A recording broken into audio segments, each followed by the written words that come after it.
Hey, welcome to Keep On Collecting. I think that worked.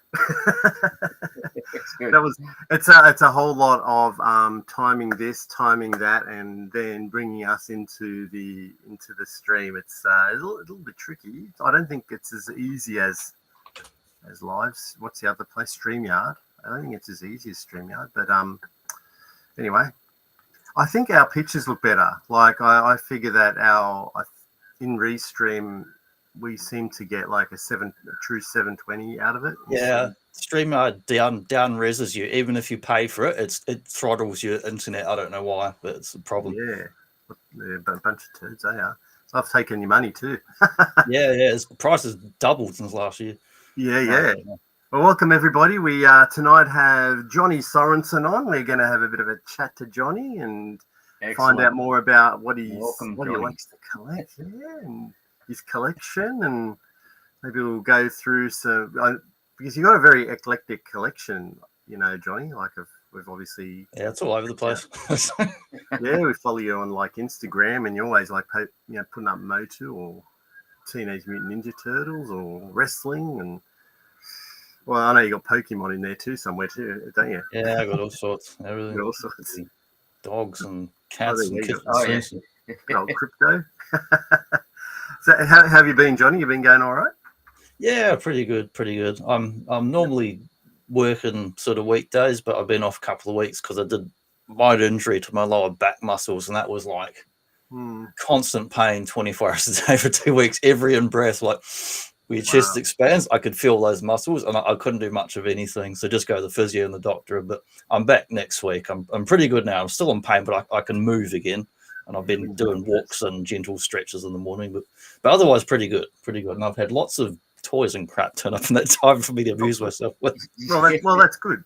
Then you can show us a few things too where you've been getting. Yeah. But when you're back or your neck, you don't realise how much. Yeah, I get chronic neck pain 24 hours a day, but I've been living with that for over a decade. When I'm upright, I'm fine. It's when I sleep and it pinches my nerves, and you know. Yeah. It's not a good place. Bloody backs when they go, and necks. Yeah. Terrible. No, I haven't done my lower back's been good for more than 5 years. I used to work in a factory, being lifting 15, 20 kilo boxes all bloody day, manual pallet jack, thing on the forklift. And that's when I started going to the gym doing strength training just to get my back stronger. And the deadlifts, best thing I ever did for my back. Yeah, but like even then, it sounds like it's still not 100%. Yeah, I had my workload went right up the previous fortnight, and I had too much. The day that did me in was a bloody trolley at the supermarket, about 100 kilos worth of groceries, and the trolley's too deep, so you're going over like this, and then getting into the hatchback, the small car, and then into the long driveway of the place I had to take it. I counted how many times I handled all that stuff. 7 times from the shelf to the trolley, because I work in aged care, so I do all sorts. I'm cleaning houses, I'm making meals, I'm buying groceries, helping people have a shower, but in the community, so I'm on the road all the time. Yeah, it's a pretty responsible job, my friend. Yeah, you need your back for that type of stuff, don't you? Yeah, if everyone who works in that job has some kind of chronic pain, but I'm usually pretty good because I've done like martial arts, yoga, strength training stuff, you know, that's kept me in shape to keep going. You know? Yeah, and build some muscle for your back and your neck. Yeah. And Andrew, you going all right? Yeah, going all right, mate. Yeah, it's good. We're going to talk about toys, so you should be all right. Probably show a lot of toys as well. There's not no toys. It's just a green screen. God, biggest bloody toy green screen I've ever seen. We'll say hi to the chat. We'll just run through people who've joined us. We've got Plastic Power. Good evening, guys. Hey. Thanks for joining us. we have our mate Nate. Good evening, everyone. Nate. Hello, Nate. Thanks for joining in. And we have the ever-present Jules. Hey, how you going, Jules? Joining us. Hope you're going well. Wonder if you're probably not going to collect a con, are you, Jules, up at Newcastle? But I guess you'll be going to Penrith. Penrith, yeah, we'll be there at Penrith. And we know this guy. Yeah, I was checking in the second window when we were starting up that it was live and all that. That it was, I'm paranoid like that. It's, you know, sometimes you start something and you go in 10 minutes and it's not actually on. I just like to look. You never know what Johnny's going to pick up. It's great. Yeah, that's it. Very eclectic. It's you don't never know. Actually, it's fun. Like, well, we'll get into it in a sec. But yeah, we've got Ronnie Trickshot. Yeah, wow. Don't let him in here. He's trouble. Loose, full of juice, and ready for use. You guys see that him and Sharky did their trip overseas and all that?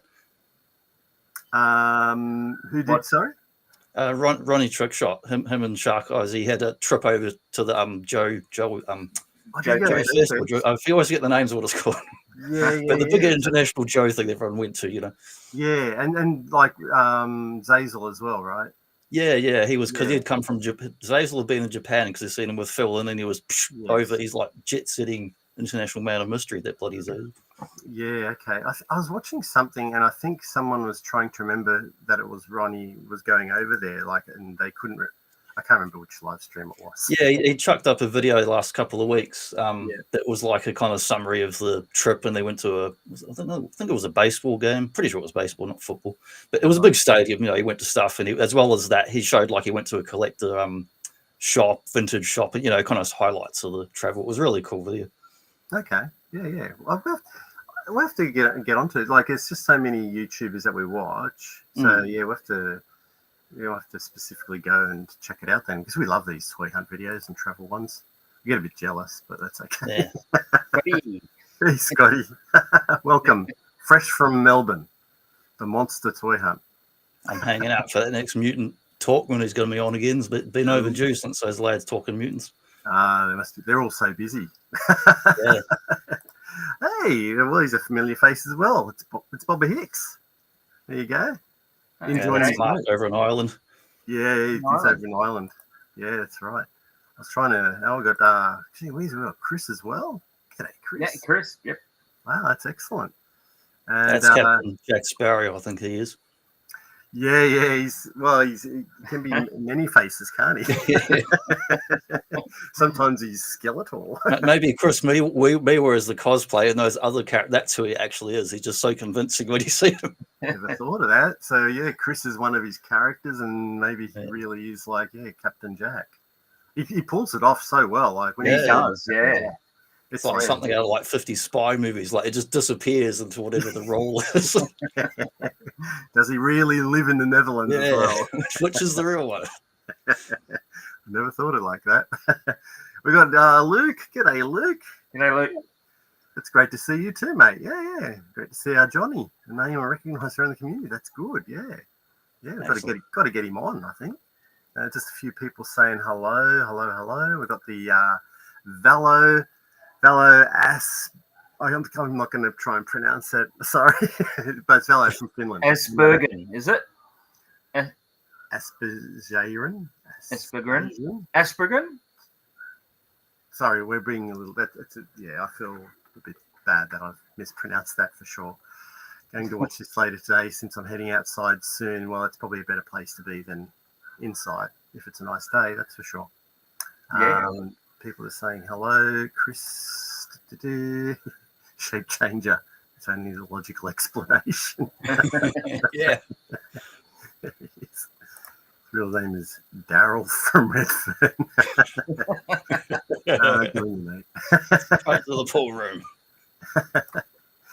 So you've been off. So you've been picking up a few toys by the sounds of it. Often it's in the mail. Most of it comes from over that bloody coast. Like ordered stuff online and all that, and it takes a few weeks to get here from Victoria or wherever. But occasionally I find something in the bloody store. Like today at my local Big W, it actually had that fella Fangman up there. Oh gosh! And the cartoon Grizzlaw that they had. Our local store doesn't get much, and most of the time you don't even see Motu stuff. But that was a good find. I actually went up there just for my morning walk. At least once a week, I just have a browse. Didn't expect anything new, and that was just randomly there. You give it 2 days, and they'll be gone because there's like maybe one, not even one box for the store. Yeah, we know. We've still got tealers hanging on our pegs. Yes, that's the only thing up there's a tealer. Yeah. They had I went up there one week, and there was like 8 tealers. I went, "Where's the other figures? There's nothing." Yeah. I know, and I think they just like look at it as not a Teela character. They just go, "It's Master of the Universe," and they don't. So yeah, it's all by items. Like I worked years ago in warehousing. It's all SKUs and item codes, and it's just bit off it goes. Doesn't matter if it's 10 of the same thing or 8 different ones in the box. Yeah. So what's your go-to? Like obviously you collect that's Motu, but like what if you were? What's your main part of your collecting? Like if you had to kind of focus on one. What do you have passion about, like with your collecting there? Oh, it's kind of a 2-part question. Like the main things I've collected over my life have been like Transformers and Ninja Turtles, and in the last couple of years it's been big the Motu Origins, and I'm getting near the end of that because they're kind of winding down. They're still doing the cartoon and crowd funds and all that, but as far as the core characters I want. They've really kind of strung us along for 4 or 5 years now to get the original vintage ones, and so I've been a lot into Motu the last 2 years is probably my biggest thing. But I've been getting Turtles stuff for basically all my life. But had long stretches where I wasn't buying anything. But the last 10, 12 years, most of the stuff in this room appeared in the last 12 years. But then I've got other things I've had since I was like 5 and 8 years old. Really? Still they're still in your collection now? Like, oh yeah, look, I've got this double cross on my desk here from like 1987, 88 Monster Bot. And you had that as a kid? I've had it since then, since I was 8. Wow. I've also got a Kermit behind me. Like I'll reach over and see if I can good old Kermit. You can't go wrong with Kermit. This Kermit I got when I was 4 years old. My goodness. He's seen better days. Yeah. Check out that foot down there. He's poor. His feet have fallen off. The dog got hold of it, or the cat. Yeah, no, he got cuddled to death basically. But my grandmother sewed that suit that's on him. It used to be just skin. But my grandmother actually made a whole new suit for him, so he survived and redid his whole head and tongue and everything. Yeah, helped him out. She used to make all the woolen jumpers for all the brothers in the bloody wintertime and that. Just say hi to Dino. G'day, Dino. I'm sure nice. Sarah's there with you. Hope you're well, my friend. Hope you're recovered from Melbourne as well. Sounds like you had a good time down there. Nice. I've had some luck this year. Yeah. It hasn't been too bad with the whole cartoon collection so far. And I have been picking up wrestlers in the last 2-3 years. Like in the Mattel lot. Like, I mean, I'll grab one from like here's a Rey Mysterio. I've probably got about 50 or so of them. But then previously, I've not bought any wrestlers since like 99, 2000. I've had like DDP from Toy Biz and stuff like that. And I've had long stretches of not touching things.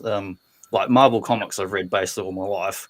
But I purposely stayed away from Marvel Legends because I bought the very first ones in 99, 2000 when it was Spider-Man Classics and then became Marvel Legends. I bought the very first waves, and I've still got the Spider-Man actually just over here. Yeah, I've still got that Spider-Man from back then. Yeah. Okay. So I purposely stayed away from them because I'm more of a comic reader, not a comic toy buyer.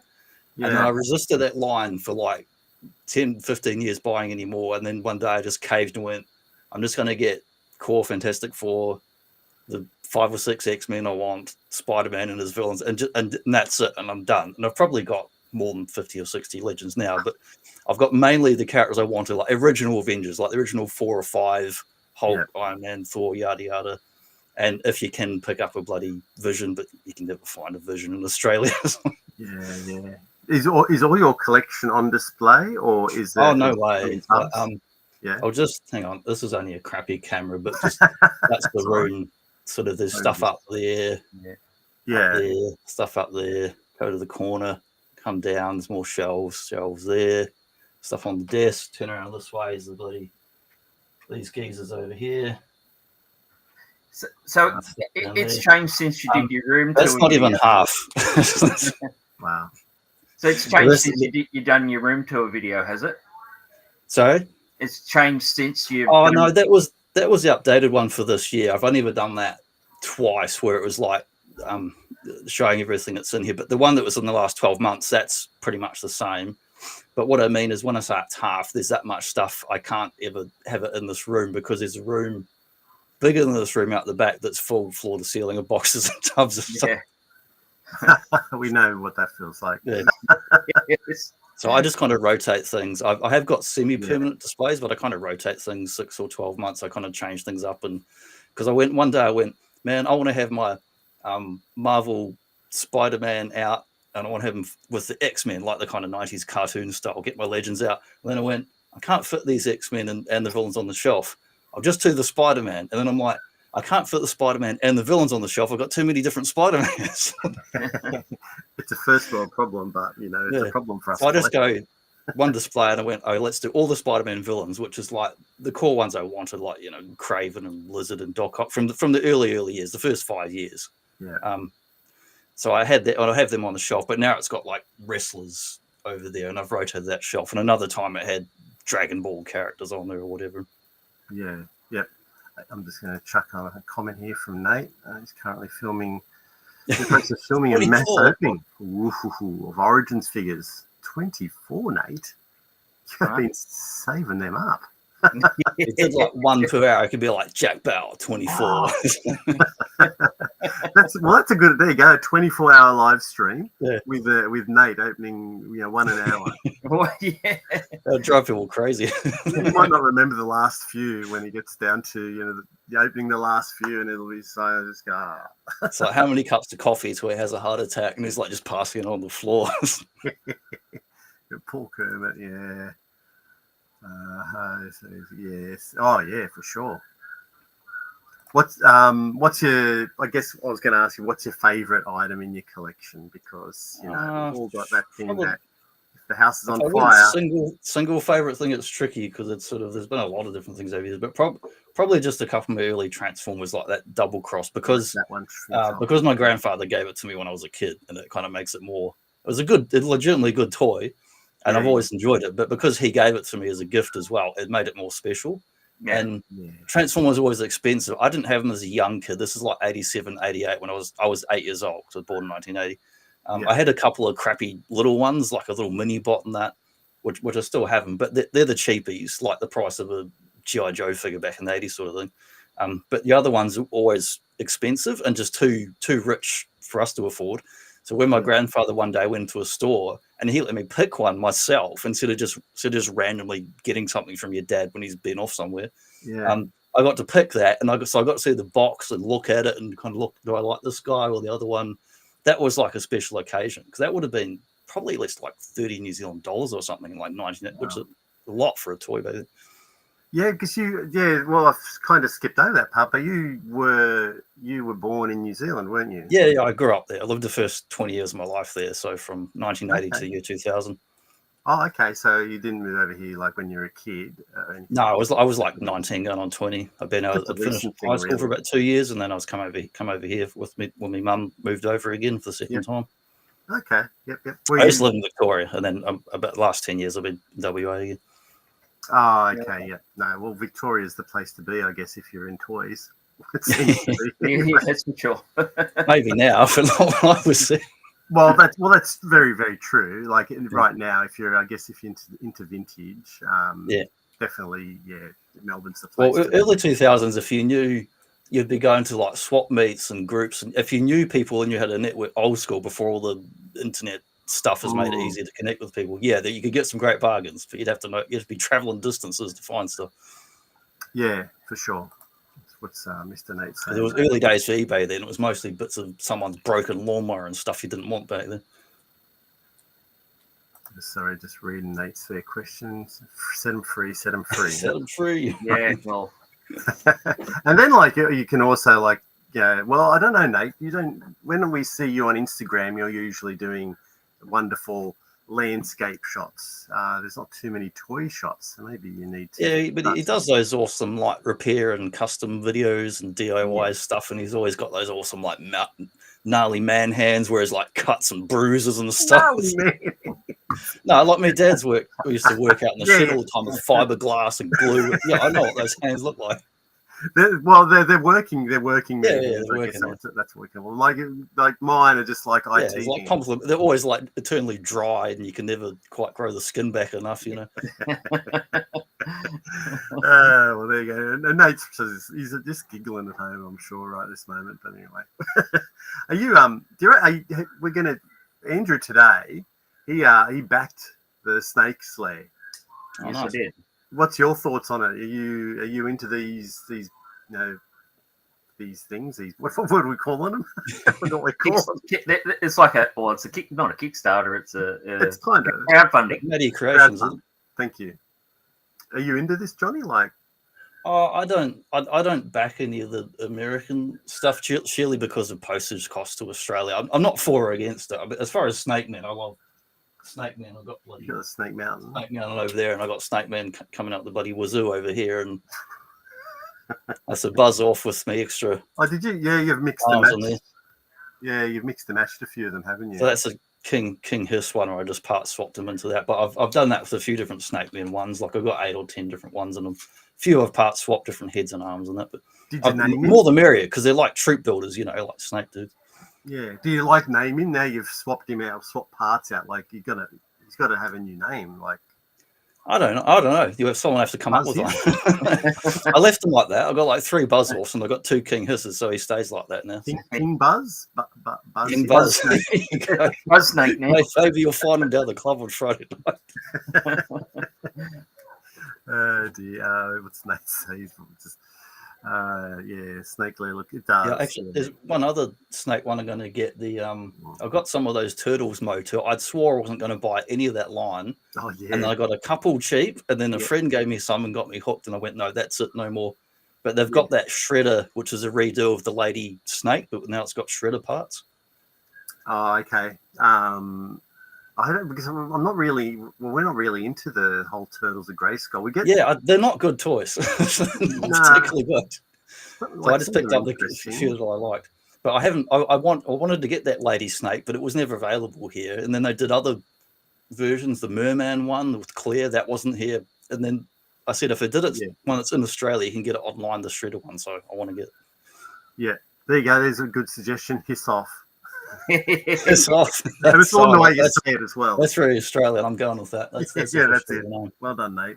Is officially now known as Hiss off. Yes. Well, it's funny because that was the only one I was interested in, Johnny. That Merman one you mentioned, because there was something really out there, and I think I found it on Amazon for $60. That's not from Germany. So I had to snaffle it up because that was a Walmart exclusive, and people on that secondary market were wanting $150 to $180. It's just nuts. So I see it all the time on eBay when I'm looking up Motu Origin stuff. It's like whatever the newest toy is in America, someone's selling it for triple, quadruple retail. But and I'm like, no, gamesmen and pop culture and other importers are going to get that for a reasonable price. Yeah, they do eventually, but some of these exclusives, they don't seem to get out here. But I've given all the Turtles of Grayskull to Andrew. Stuck down there. You like turtles more than I do, so I liked them that much. I put them in a tub and put them down in the back shed. Yeah. Well, Johnny hasn't quite got to that stage yet with them. Yeah, well, I've got some in the tub, but I've got some of me peg wall over there that are in packets. Some of the later wave ones still in boxes. I just chucked them up there, so at least they're not on the tub. Yeah. I'm going to put another shelf up on the back wall behind me, like that, where that Batman is. That's a door. Yeah. Yes. Not where the door is, but next to it, I'm going to put a shelf as big as these 2 crappy Billy ones behind me. That much over there. I'll be able to do a wide display, and I'm probably going to do Motu because I've got 2 castles out the back, and I want to put them one closed, one open. It's all Origin stuff. I want to put a big wide, put them up, and then I'll probably rotate in 6 months to Turtles because I got that Technodrome reissue last December where they bloody shrunk it down Morena style. But I got 2 of those as well, so I can't fit them. I'm going to do one display or the other. I can't fit them on the same time. I'd like to. But. Well, with your tour, I noticed that you had a lot of books taking up valuable real estate there. Oh, they're on the floor though. On the shelves there was DVDs and books, and I went, they're taking up too much real estate. It's on the very bottom shelf where you can't actually see. If I put toys, you can't actually see any of it. So that's why I use that space for comics. Yeah, but you know they're there. That's the main thing. Yeah. Well, I did have some other shelves where I had some stuff down there, and you can't see it, and I just went nuts. So even like behind me, like down there, you can see that's comics there. But there's actually toys, and there's still toys in front of that. There's still toys in front of the comics as well. Yeah. Andrew's very concerned because he just loves toys. But when I get my other final shelf up, I'm going to have the bottom section all hardcover big books, like my books about Godzilla and books about Batman and that stuff, because it's heavy and I want it on the floor. It's not going to break the damn shelf if I put it anywhere else. I think that it's not a problem. I was going to use the word problem, but it's not a problem. Is that, Johnny, you do like a lot of things that I like.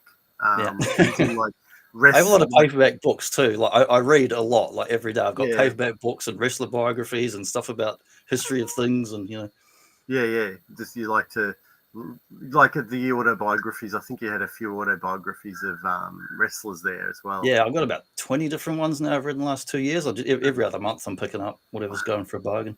If that many wrestlers can write a book, can they? Oh, they're all ghost written, but but they're still telling you their life story and that. Like I'm reading Medusa Michelli, reading her one at the moment, and I just finished reading Vader. Medusa, Medusa. She was also Alundra Blaze back in the 90s as well. Yeah, that'd be interesting because after wrestling, she became a monster truck driver, didn't she? Yeah, I didn't even know that. And right in the beginning of the book, I'm like, whoa, there's all these pictures. Yeah. I guess she doesn't do that anymore because she's probably in her 40s or 50s. And she's pretty much like our age. She's like, but she's had like multiple careers really from her childhood to now. Yeah. She, I remember she was Alundra Blaze, and then she was the female champion, and she wasn't happy with what was going on. Yeah. And she went over to WCW and just on TV chucked that female belt, the WWE belt, into the bin, and it was infamous. Like, bloody hell, what is she doing? Yeah, they had no. Well, they put her up to it. That was like Eric Bischoff and all those that said, let's do this and get at the other guys. She had a big career in Japan, as did like Vader and that in the 80s before, and AWA, and then over to Japan for several years and had big established careers there and that, and were very popular. Yeah, what's Nate saying here? He's going, I think all the wrestling books should be written by the character. The Rock says, buy my damn book. I remember reading Hulk Hogan's. Oh my God, that's pure fiction, that one. Yes, and I was very disappointed in it. I thought there would be a lot more interesting stories, like honest stories from Hulk Hogan, but it was just seemed very watered down. He's a big enough icon that give it 10 years and some independent writer will do like they've done John Wayne and Ric Flair. Someone will actually do real research and write a real book when it's far enough away that's not too sensitive for people, Yeah, I think what happens though these days, Johnny, I think with the internet and everyone's they want to break kayfabe, so they'll talk to the Undertaker and he'll let out the stories of Hulk Hogan, and so the wrestlers probably have the true stories of some like. There's lots of podcasts for years, like DDP did a podcast. Piper, when he was still around, he did a podcast really good, just telling stories and stuff. And they're all very interesting. I think it's these days I love finding out more about what happened backstage, like back in that's the what I like to get 80s, 90s, because it was a little bit more. They all went a bit rogue sometimes and did their own thing. I got a good book about Nitro, and it's like 700 pages, and the guy's just written the second volume. It's about 800 pages, and it's like super detailed about everything went on, not just the story stuff, but what actually happened in the collapse of the company. Not the myths that people make up, but the factual, almost like forensic accounting is like, no, here's what actually happened. Wow, that'd be interesting actually, but 700 pages. Gee. Yeah, really good. Like independent researched, and they, that access to like financial documents and stuff to do with like Turner and everything else. And Andrew, what do you want to say there? You're keen to say something, aren't you? Oh, I was just going to say Hulk Hogan's our celebrity corpse of the week. Oh my God! We need another one to get in there. Humper, what the heck? We're trying to revive him, I think. Have you got in there? It is Hulk Hogan. You've got a Hulk It's Hogan. there we Celebrity Corpse of the Week. See, and he's a coppin. There we go. When did you get a Hulk Hogan figure? Well, I only got I'm not a big wrestler. Matt's got like tubs full of these wrestlers, and I only got a couple. I mean, my favorite one is Sting, because I just liked how he used to come on with a baseball bat and hit the crap out of people.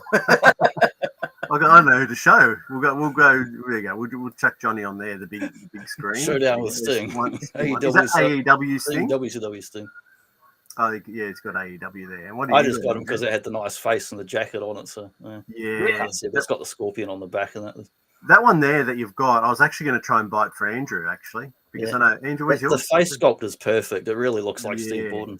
Yeah, it's good. It's good. I like the I'm in this vinyl, but it looks like a leather jacket. It's really good. Yeah, I've got an old Tobler's one that had a pleather jacket like that. Yeah, I can't remember which one that one is, Andrew. Which do you know? I can't remember which one that was. I wouldn't know. I'm not a big wrestler. They've done so many. It's a later one, isn't it? Not an early one. It's more modern, be it from the last 10 years because it's got that nice good looking face on it. Because I think he used the black bat earlier, didn't he? It was just like Black Bat and the WCW and that. And then later on, he had like TNA and AEW and all that. But it's only the more modern ones have the good faces, like the Star Wars figures, whereas the older ones, it's more someone's done a sculpt with a traditional, kind of scalper-looking sculpt and that. Oh, okay. Don't Ronnie, don't tell people, because if it gets out, there might be a lot of hate on Andrew. I won't tell you the private chat jokes that were going on for some of the other groups people seen people. That makes me feel better. Buzzer, my goodness, it's a blast from the past. G'day, my friend. G'day. Been a while. Hope you're well as well. Are you going to go to Newcastle Collecticon, Muzzer, on the 24th of August? Let me know. And then if you are, I'll keep an eye out for you, my friend. And there's Retro Tinker saying hi to him. Excellent. Yep. But I know we won't talk too much about the wrestling in this occasion because Andrew will just probably fall asleep and but I do have some I'll start playing with my dinosaurs or something like that, Yeah, I got that one. The old Mosasaurus, he's good. What about do you have Hasbro's though, Johnny? Yeah, I haven't bought anything lately, but I've got you do have them, sorry, I don't have any Hasbro wrestling stuff, but I've just got like Marvel crap from the last 10 years or so. They've had the license now since 2010 or something, haven't they? Yeah, when they took it over from Toy Biz and started running into the ground and just churning out repaints and nonsense, not completing waves and annoying everybody that've been buying it for more than 10 years. He's the minister. He's doing the funeral, yeah. Good old Undertaker.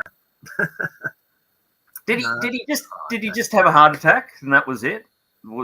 He was in like critical condition apparently like a month ago, and they had a scare then where there was actually some false media saying he died about a month ago, but they're like, no, it didn't happen. But then it did happen.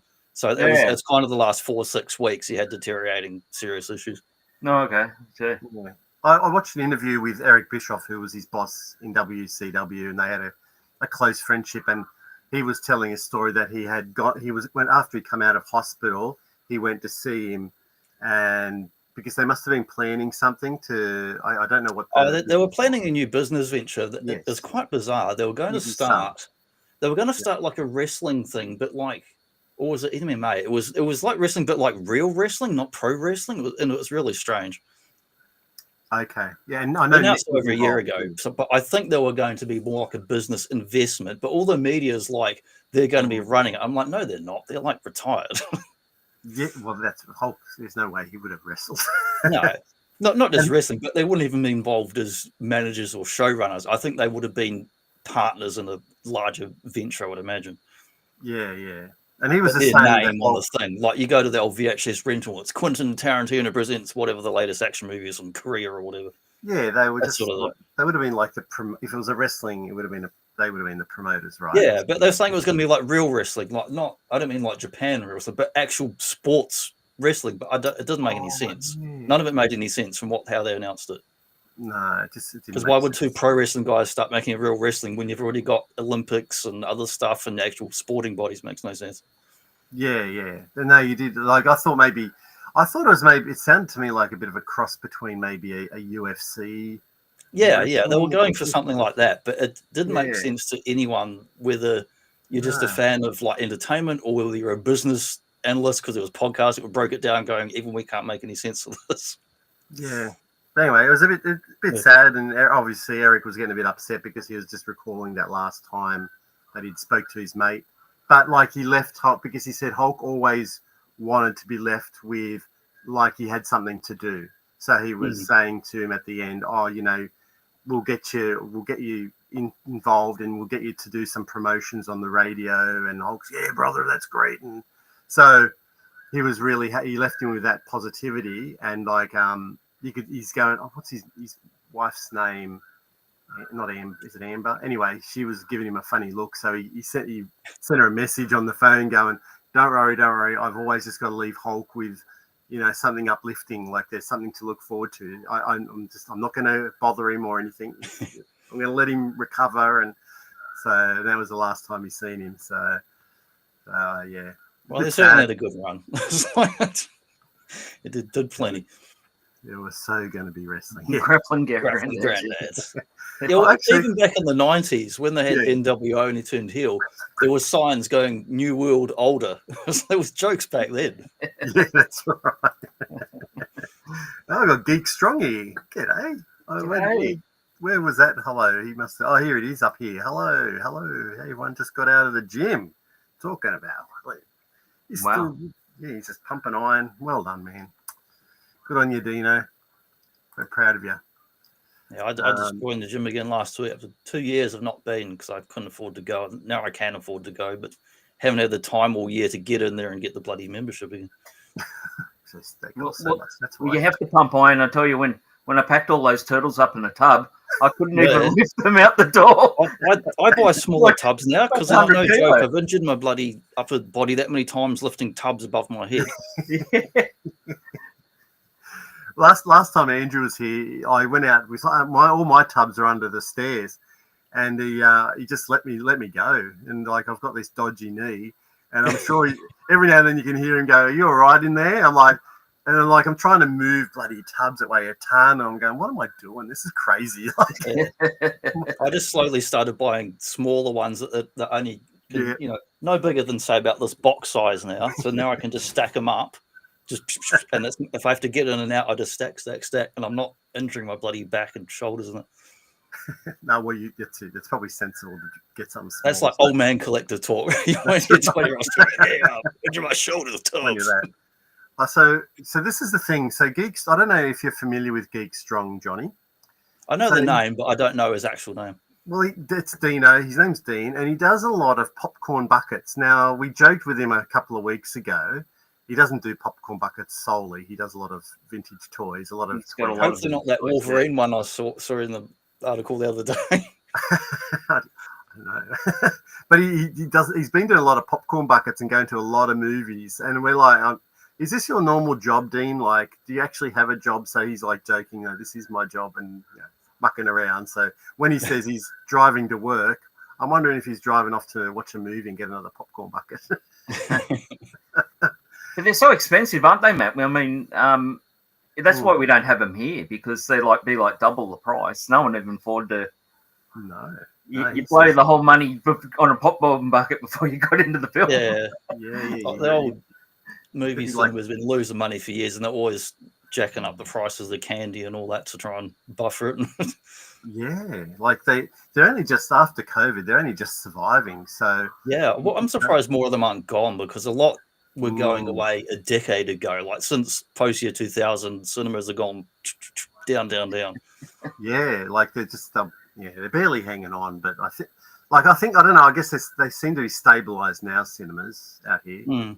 So I don't know if we're going to lose them. There seems to be. I hadn't been in over 2 years, and there'd been nothing I wanted to see, and I had cinema vouchers for like $100 I got gifted from family at Christmas. I had nothing to use them on. I finally went to that new Jurassic Park. It was passable, but it was nice to be out of the house and be in the cinema the first time in 2 years. And I think the price was like $30 for the ticket. I'm like, man, it was like 10 and then 20. Well, when I was a kid, it used to be $5 for the movie. I know. I used to go every week.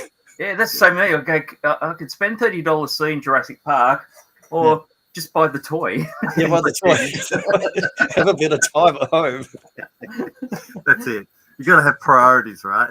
You could reenact some scenes and do your own version. It's probably going to be more entertaining than the last one they did. That's right. No, but I went and saw Superman. That was you liked it? So it wasn't too bad. Yeah, you got to pick them because there's like I think they all come out with Superman, Jurassic World. I think something else is Fantastic Four. Too. Fantastic Four. Yeah, because it's the middle of the year, so it's all you get all the American releases crammed into this because no one goes in January, so they stuff everything out in the middle of the year. You're right. Yeah, my knee sounds more like a dodgy transmission. Yeah, there's a certain age where they just start to fail. Most of the time, I don't watch a movie. I just hunt for the buckets. Yeah, every joint in my body's like. Walk upstairs, that's what it sounds like. I'm just transforming. Bit hard to sell special popcorn buckets these days, when the ticket plus the popcorn itself. Oh, for sure. Set you back $100. Yeah, for sure. Yeah, you'd really have to love your movies and be into popcorn buckets to do that. Yeah. Because like Dino's saying, some of them are like 40. That's 40 US, and just go 40 US. Wow. Out here, they would definitely charge 80 for that. So yeah, like if you couldn't afford to take your family, like no, you don't. You like leave the family at home and put the popcorn bucket in the seat next to you. Like that's your day out. Sorry guys, just staying at home. I need this popcorn bucket. I've moved on from pop vinyls on to popcorn buckets. Anyone going to watch The Naked Gun? Not at the cinemas. I think that's a wait to come to TV type of film. 100%. Is Priscilla? I love the old ones, but I'm like, when I saw they're doing another one, I'm like, why? Just leave it alone. You don't need to do it again. Leslie Nielsen was perfect. I thought so. Is Priscilla Presley in like? Yeah. Is she going to do a guest spot in it? Do you think? Oh, I don't know. Yeah, because she's coming out to Australia. She's out here toward next few months. She's coming to Sydney for just one of those meet and greet things. Oh, nice. So I just thought, and my brother's going, so I just thought, mate, like, is she going to be in the new? She'll talk about Elvis, and that's the reason why they're going mainly. But it'd be interesting to see if they've given her a guest spot. When I saw the trailer for that new Naked Gun, yeah, I honestly thought it was a gag. And when I say gag, obviously it's a comedy movie. I thought it's going to pull out to a TV screen and this is a movie within a movie and we'll see the real trailer. I'm like, no, they're actually doing a Naked Gun. I'm like, what? Like, I'm the same as you, Johnny. Yeah, like I thought I just couldn't believe it. I was like, what? Yeah, you know how they make Weird Al's going to pop up next or something else is going to happen, you know? Yeah, I thought the same. I thought, this is just someone, creating something for the internet, a bit of there's so many fake trailers that I thought it was a fake trailer, but I saw it. 100%. Let's get Dino's going. Regal Unlimited is $25 a month, and you can see as many movies as you want in a month. Yeah, if you're in a metropolitan area, we actually have cinemas. Yeah, you're okay. That Herbie bucket. So Herbie, we're not talking the Love Bug. It was that robot from the Fantastic Four. Yeah, the child safety stand-in for Johnny Storm that used to be an old cartoon. 80. That's the US too. 80. That's US. crazy. No, he's crazy. He saw The Naked Gun, didn't like it much. Priscilla was in it for a few seconds. Wow. Excellent. Wow. That's good. Oh, thanks for confirming that. That's excellent. I'll have to let my brother know because it's basically for his missus who just adores Elvis. So there you go. I checked for her. So. She'll, anyway, they'll enjoy that. So did you enjoy the Jurassic World movie, or you just sort of? I didn't hate it, but it was the cast was good. It's Scarlett Johansson basically just being like a spy, like Black Widow type character. Well, special forces sort of thing. And then it had I don't know the name of the guy, but he's like a like Mexican American dude. He was in the TV version of The Lincoln Lawyer, which was about 3 seasons. Excellent show, really good actor, and it was based on the novels. So he was fine. The cast was all fine. The special effects were fine, but it felt like a bunch of unconnected things just happening, like a Jurassic Park 3, pretty much. Yeah, they all went off in their different directions, and Yeah. There was nothing bringing it together or making you give a stuff about anything that was going on. But there were some cool set pieces, and some people would say it was the worst Jurassic Park, but not that it's a bad film, just that the last couple of ones haven't been great. But I legitimately like all the Jurassic Parks. Yeah, well, I think as far as bad sequels go, it's still better than like Halloween sequels and Friday the 13th sequels and stuff like that. I think I said the same thing. I went, okay, well, it's not as good as the first Jurassic Park or the second, and I'm like, nothing will be. It's like Jaws. It's like it's the worst one. But the toys make up for it, you see. Yeah, the toys are the best thing about those movies. There's such a massive selection. Like, you don't see the movie, you just put the toys. You know, like this one. This is a great set we got. We both got. Awesome. Oh, yeah, the Spino. That was at Target, and they're all gone. You know, they had like 4 of them or something, and then that was it, gone. Yeah. You see Spinosaurus is actually swimming in the water in this one, which was cool. It was very cool. Yeah. And like Nate said, it was just fun. Like, dinosaur movie, I just love the line. They can keep making them, and I'll just keep going to watch them. The line's awesome. Such great sculpting in those Mattel dinosaurs and that. And they are awesome. Yeah, we've got a lot of them, you know, and they can do repaints all day. I'll be happy with them. Well, it's like I got all the Triceratopses. That's my favourite one, and all the different paint schemes. Yeah, they've done a heap of other ones too now, and I can't remember half the names, but you can call them Ceratopia, any that's got a big frill, you know, basically around its neck that looks like a rhino but a dinosaur. They've got the ones with the long horns and the shorter horns and the wide ones, and all the different ones from similar family of dinosaurs.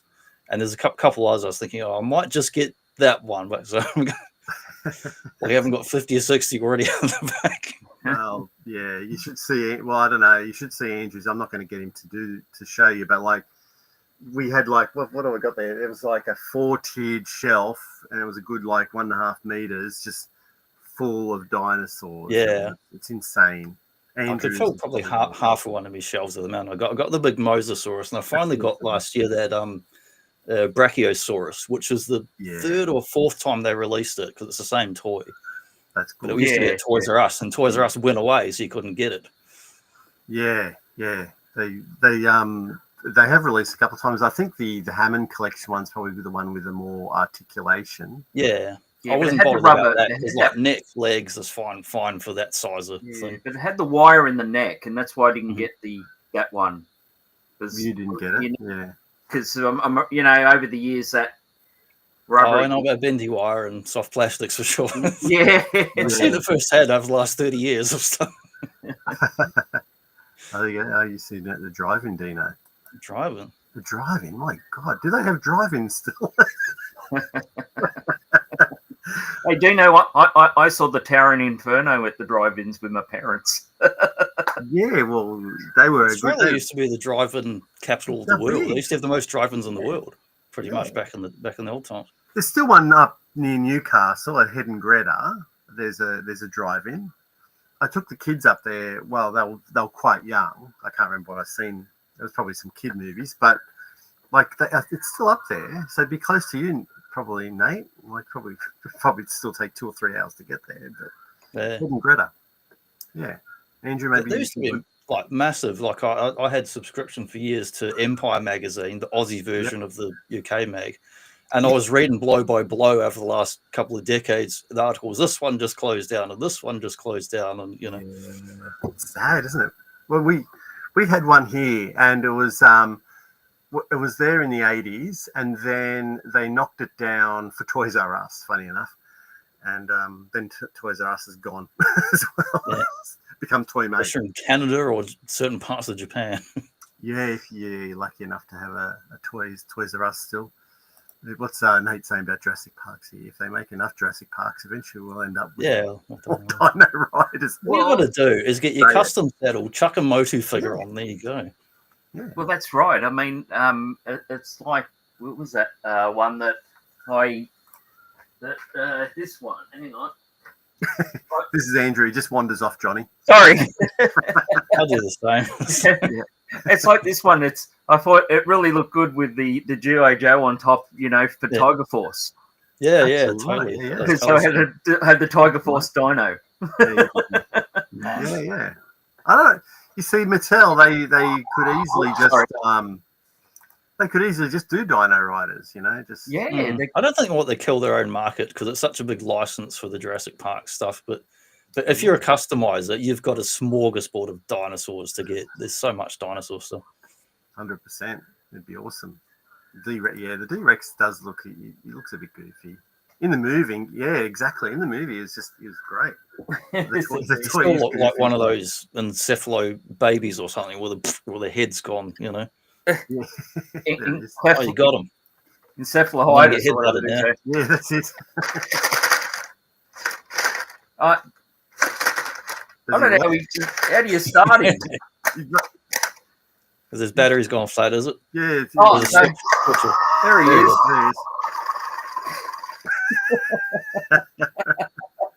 I got a wiggler.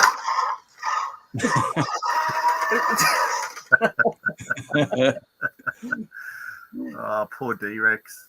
I ran my battery flat, snuggling with my girlfriend every I day. know. I see what you mean, the car. Yeah, the car. For a moment, I was like, oh, wait, the driver. It's the sky. Oh, yeah, you're right. Yeah, that's Scott. right. Blacktown one's still going, yeah.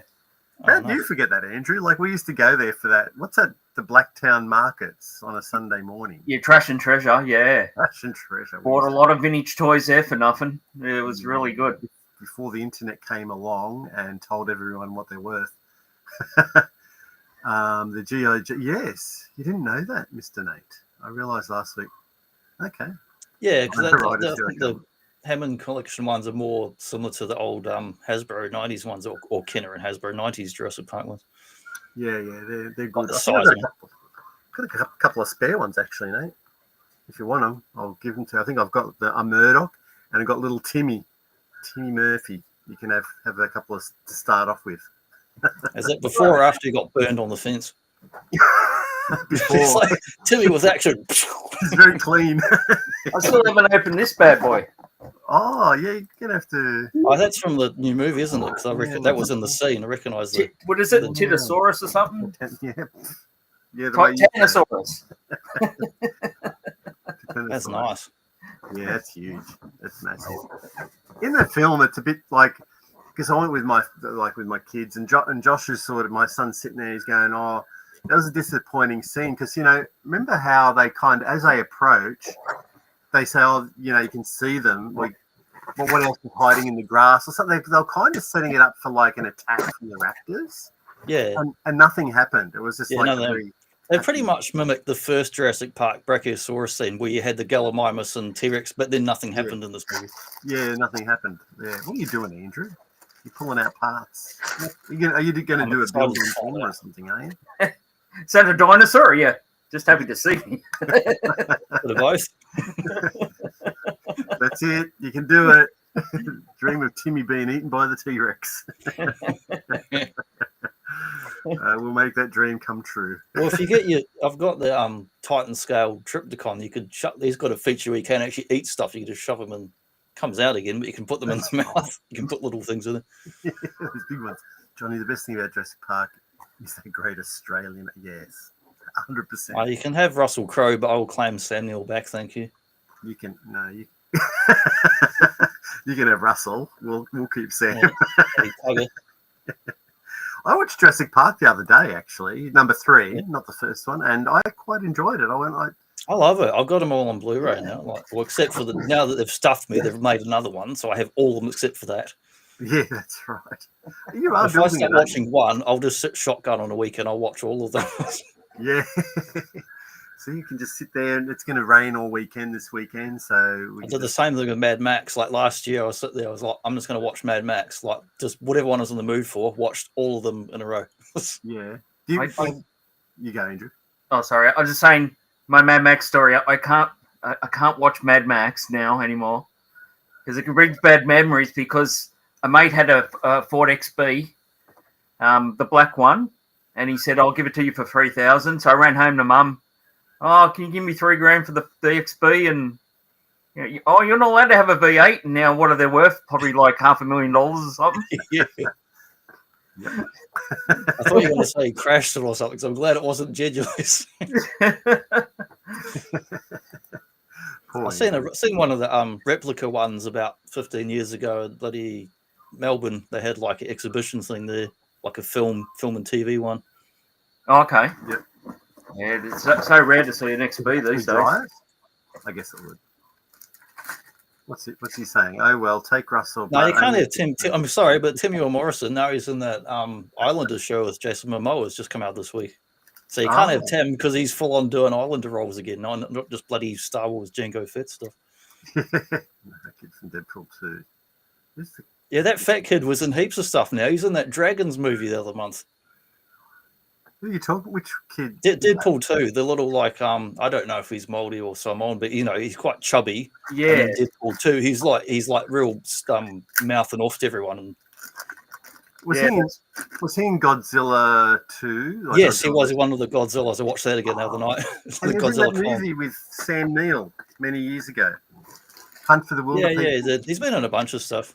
Yeah, okay. Now I know who he is. Like before the Hollywood stuff, he's another, like New Zealand actor and that bit and things. Yeah, if you're taking Sam back, can I Richard Wilkinson?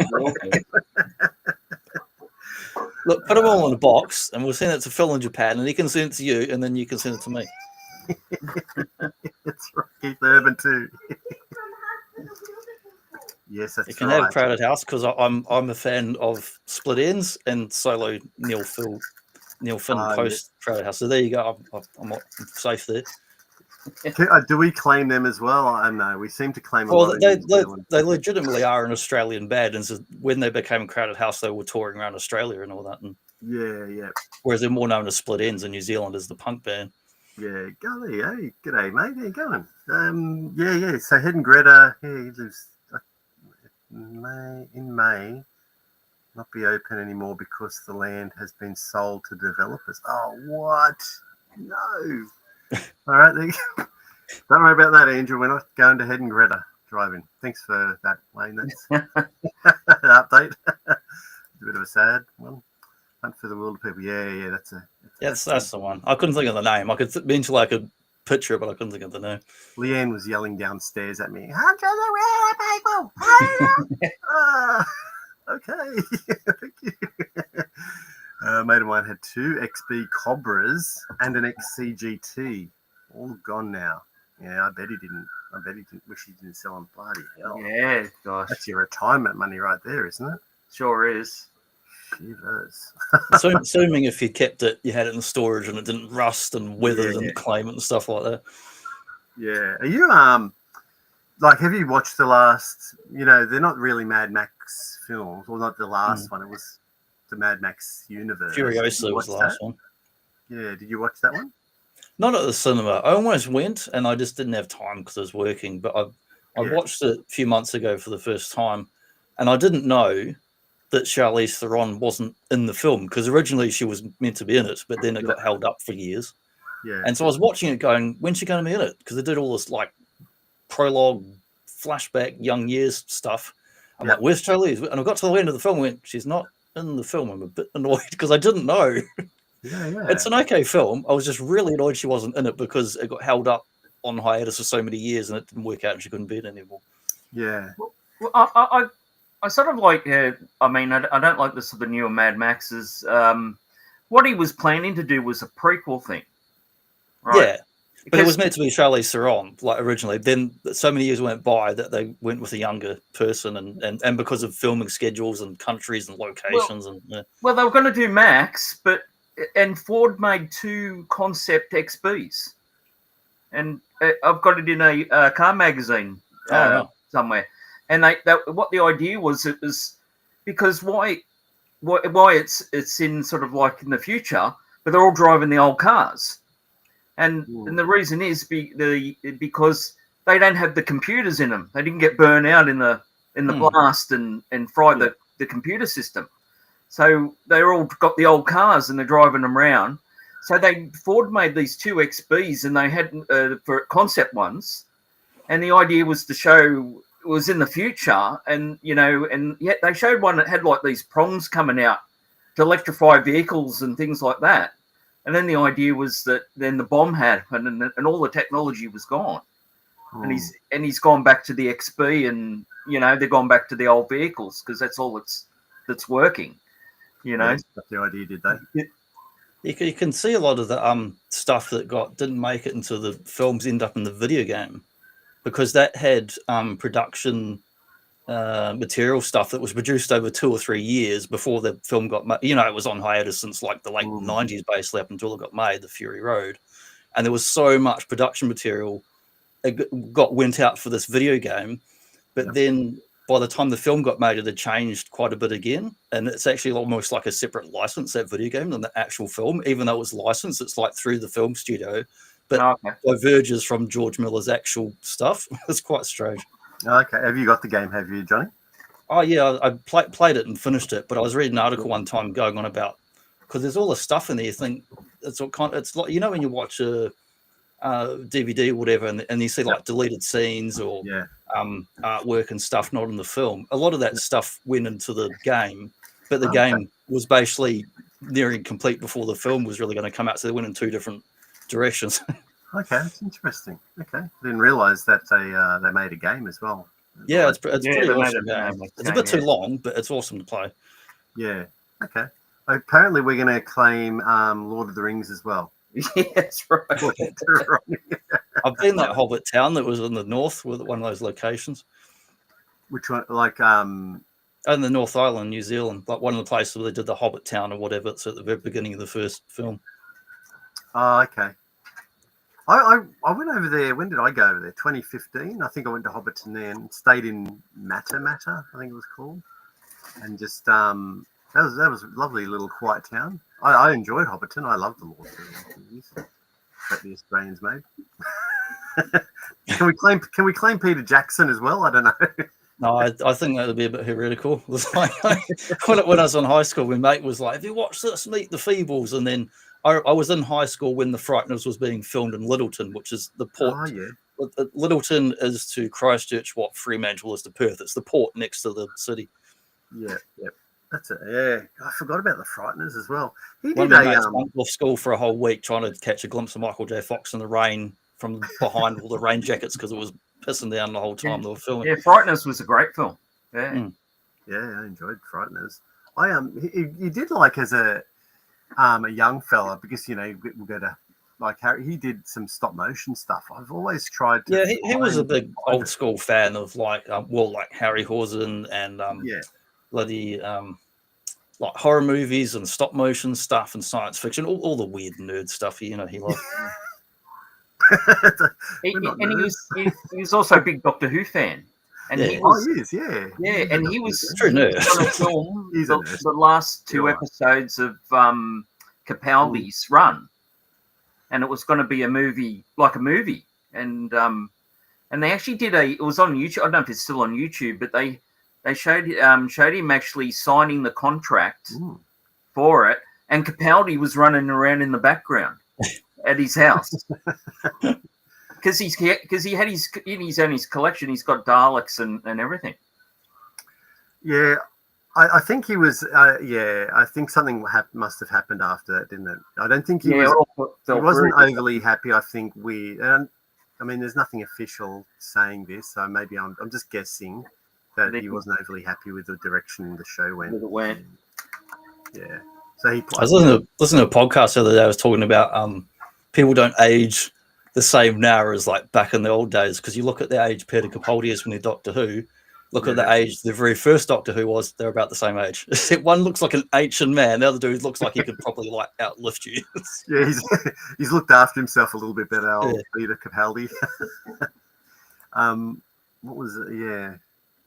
Where's? Oh yeah, I think there's no. I got past that. Oh, it was Nate's. That's what I was trying to get Nate up here, saying there's a function. Yes, there's a pub there. You've been, Johnny, haven't you? Don't hit your head. Yeah, everything's a little bit small there, but it's very pretty. They weren't allowed when I went there. They weren't allowing anyone to go into the houses. We could just look at it from the outside. But the pub was fully functional, and they gave us a whatever the drink was, a beer from that pub, whatever it was called. But yeah, it's pretty cool. It's really nice. And what's Scotty saying? Yeah, okay. Just watched Frighteners for the first time the other week. Yeah, wow. Oh, nice. Yeah, that's taken a while. I love the song for that, Frighteners, the Don't Fear the Reaper. By the Blue Oyster Cult. Yeah. Well, you don't. I don't think we've seen any Doctor Who in your collection. So No, I grew up watching it, but it was always repeats of Tom Baker. I was an 80s kid. It was always 70s repeats of Tom Baker. And when it changed to someone else, I'm like, oh man, get this out of here. Where's Tom Baker? I want him back again. Man, that then got into the best Doctor, Peter Davison. Not for me. No one's agreeing. Come on. Is that the guy in the cricket outfit, or which one was it that was after him? I enjoyed him as a kid. I look at it now and I just go, yeah, it's not really good.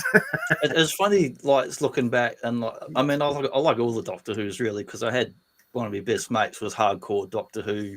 He was a hardcore Doctor Who, Star Trek, and Star Wars fan, and all the things that I was never terribly into, but. Growing up around him, I'd see he'd get novels on the shelf and he'd be telling me about storylines and other stuff. And so it's kind of thing you always hear about from mates. Same with wrestling. Wasn't into it so much as a kid, but at least two other hardcore mates were. So you're always hearing about it, Yeah. What's this? You don't get to have Lord of the Rings Australia. You can have John Stevens. I thought I have already claimed John Stevens because Noiseworks are the bomb. So I've already claimed him, but not Russell. You can Gladiator or Sadiator, you decide. You're talking about Ian Dennison. Are we? G'day, Pete. But anyway, hello, Pete. Hope you're well, my friend. Yeah, thanks for speaking up on that, Peter. There's throwing some support there. I appreciate it. Right. What are you doing, Andrew? Sorry, I'm trying to put this dinosaur together. You're right. And it's the hardest thing ever. Yeah, those bloody joints. Sometimes you got to heat them up, or sometimes they go in and they're going to push it on the ground to get the head on. You're funny. I got a big NECA alien that's that size, like the 18-inch one.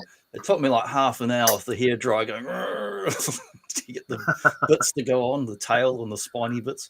Oh, that was that. Is that the big one in the corner next? Yeah, it's the one that's Predator up there. So I got I've got two Predators, Alien, Jason, and Freddy up there. Yeah. You're a dag, Andrew. He's going to break it live. It's a gun. What a refund.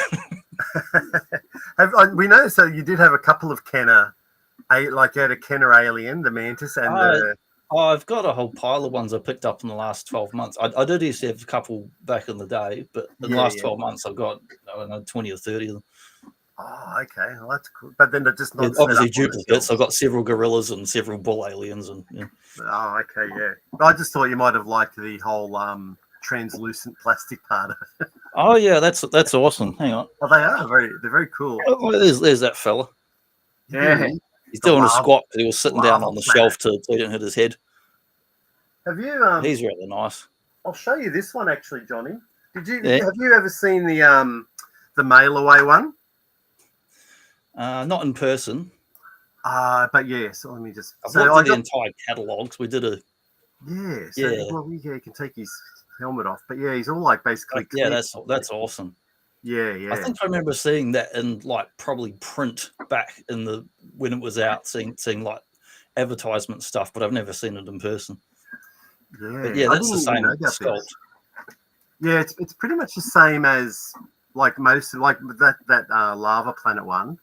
But it's just all translucent and just clear. So that I didn't even know this existed, my friend. I just went and I picked it up recently. Yeah, it wasn't in the Kenner Like it doesn't show you on the back of the cards or in the official retailer glossy book thing. Because we did a show last year. We went through the whole line of that kind of aliens, Oh, you did including, too. and we looked at the Dark Horse comics as well, the mini Packin comics. Can I tell us a little bit about? I'm just going to go off to with your Boba Hicks show, because you've done like over 100 episodes. Yeah, we've gone just over 100 and about a month or so ago. We've been doing it 2 years. You call, I think, like we went right back with some. So what, like, how did you guys meet? Like, you know, you and we're part of a secret Illuminati group that meets. That sounds interesting. When that mansion behind Mr. Burns. No, we're in like a group chat thing that's like mostly dudes based in America. Yeah. Well, I'll tell you a couple of names where people are not going to mind me mentioning this. It's not private saying these names. It's not confidential like James Bond stuff. No, Grindhead Jim and Jim Largo and some other dudes. Wilhelm 118. These dudes are in the same group chat, and other dudes are in there too, like Epic Badger.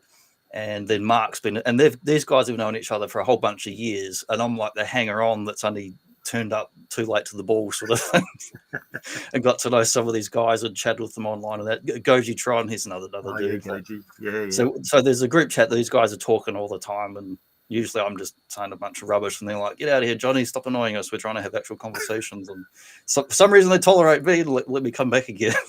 But yeah, that's how I met him, through there. Yeah, and we used to sometimes have through one of our mates' Patreon YouTube thing, we used to have like a private offline video chat. So it's on the internet, but it's not recorded or live. We used to, once every couple of months, we used to have a group chat thing on video, just like this. But, you know, there'd be like way too many people on screen. And when they start talking too much about guns and Star Wars, I'm like, okay, I've had enough. I'm out of here now. Bowing out. I'm just going to catch up with the chat here. I got Cy in the house. G'day, Cy. If you're claiming people, I claim PGM as an honorary Brit. I love that large concert. There you go. You've been claimed, Pete.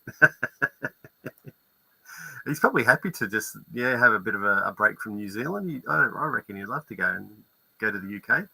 I assume you meant that Gonzo, and not what's going on downstairs with Peter. Maybe he's got a large Gonzo. He's getting a compliment there. Just to be petty and passive aggressive, Australia should pick a spot in the desert. Absolutely. I think we got a PG response.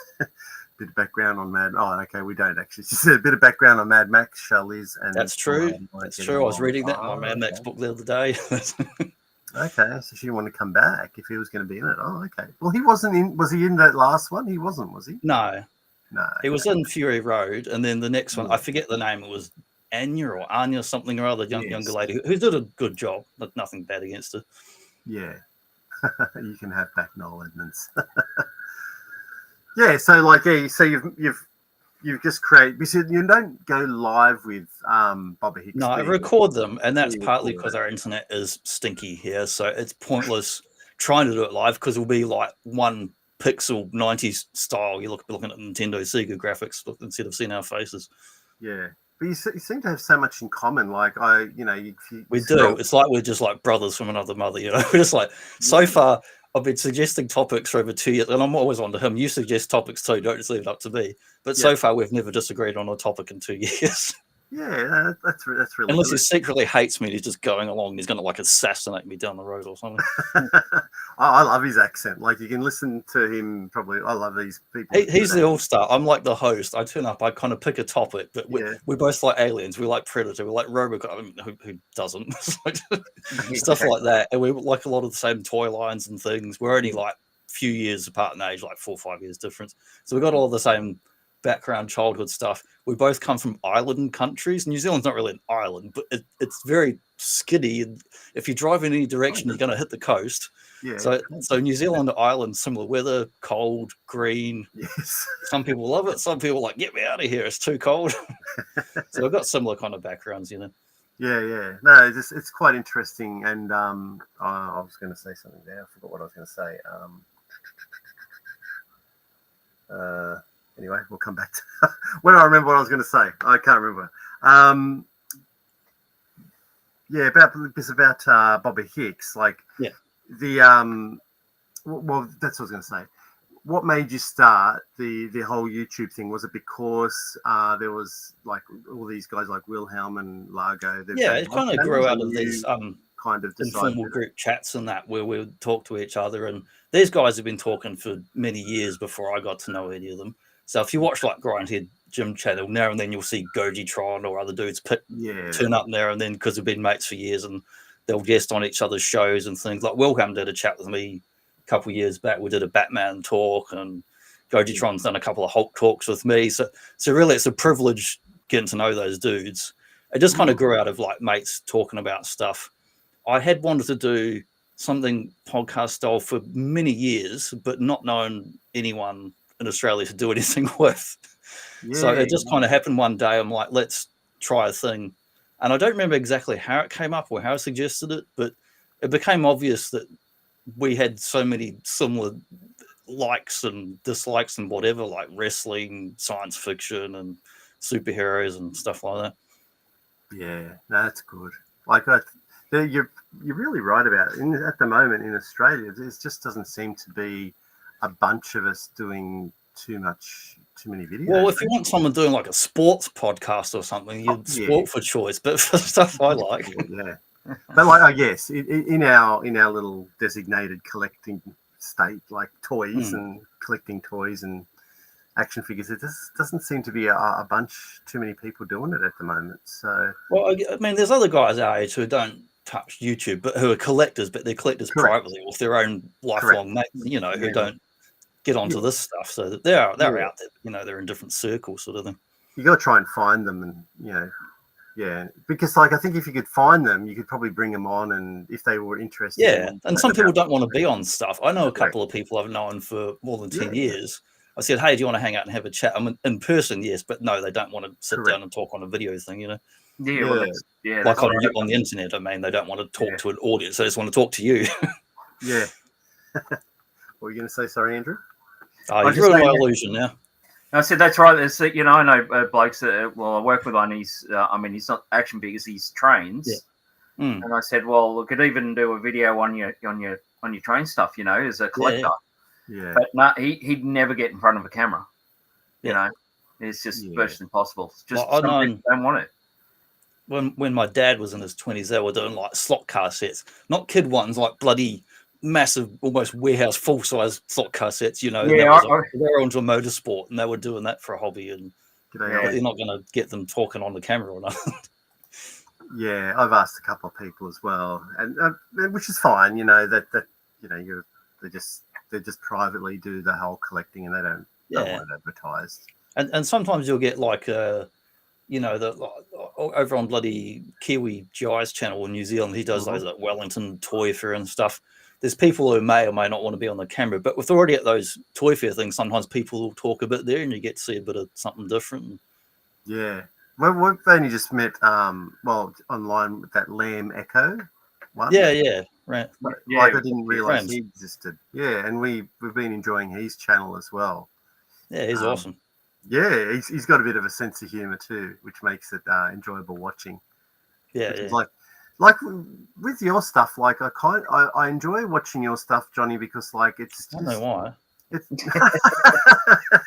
because I'll tell you why. Because it's imaginative, and you've got like a different way of presenting. Like if it's a box opening or action figures, like you'll play music and show from different angles, and it's just something different. It's just unique way of presenting. Like everyone just goes, hey, I've unboxed this and have a look at this. You know what I mean? And like you're doing it a little bit different, and I appreciate that. I've collected a lot of crap in my life, like movies and non-fiction books and toys and whatnot. But I've never been like a toy-focused YouTube thing. It just happens to be the background of stuff that I enjoy and like doing. And, I could happily sit there and talk about films all day or whatever. But it gives me something else to do in between our weekly shows. I'm not just make a nonsense video to keep myself mentally stimulated, Yeah. Well, that's what Andrew and I were saying. Like, I think Johnny's just doing this because it's just for fun. Like he's enjoying it, and it's just to have a bit of fun. It's not, out there trying to get views or subs or anything like that. No, it's like, well, the whole the reason I started doing Boba Jo thing was just to hang out and talk to my mate Mark. If anyone else enjoys it, that's great. But we do it so we can talk to each other because we're in different countries, and that's the only time we get to talk, like live sort of thing, other than text chats or whatever. Yeah. No, that's the way to do it, really.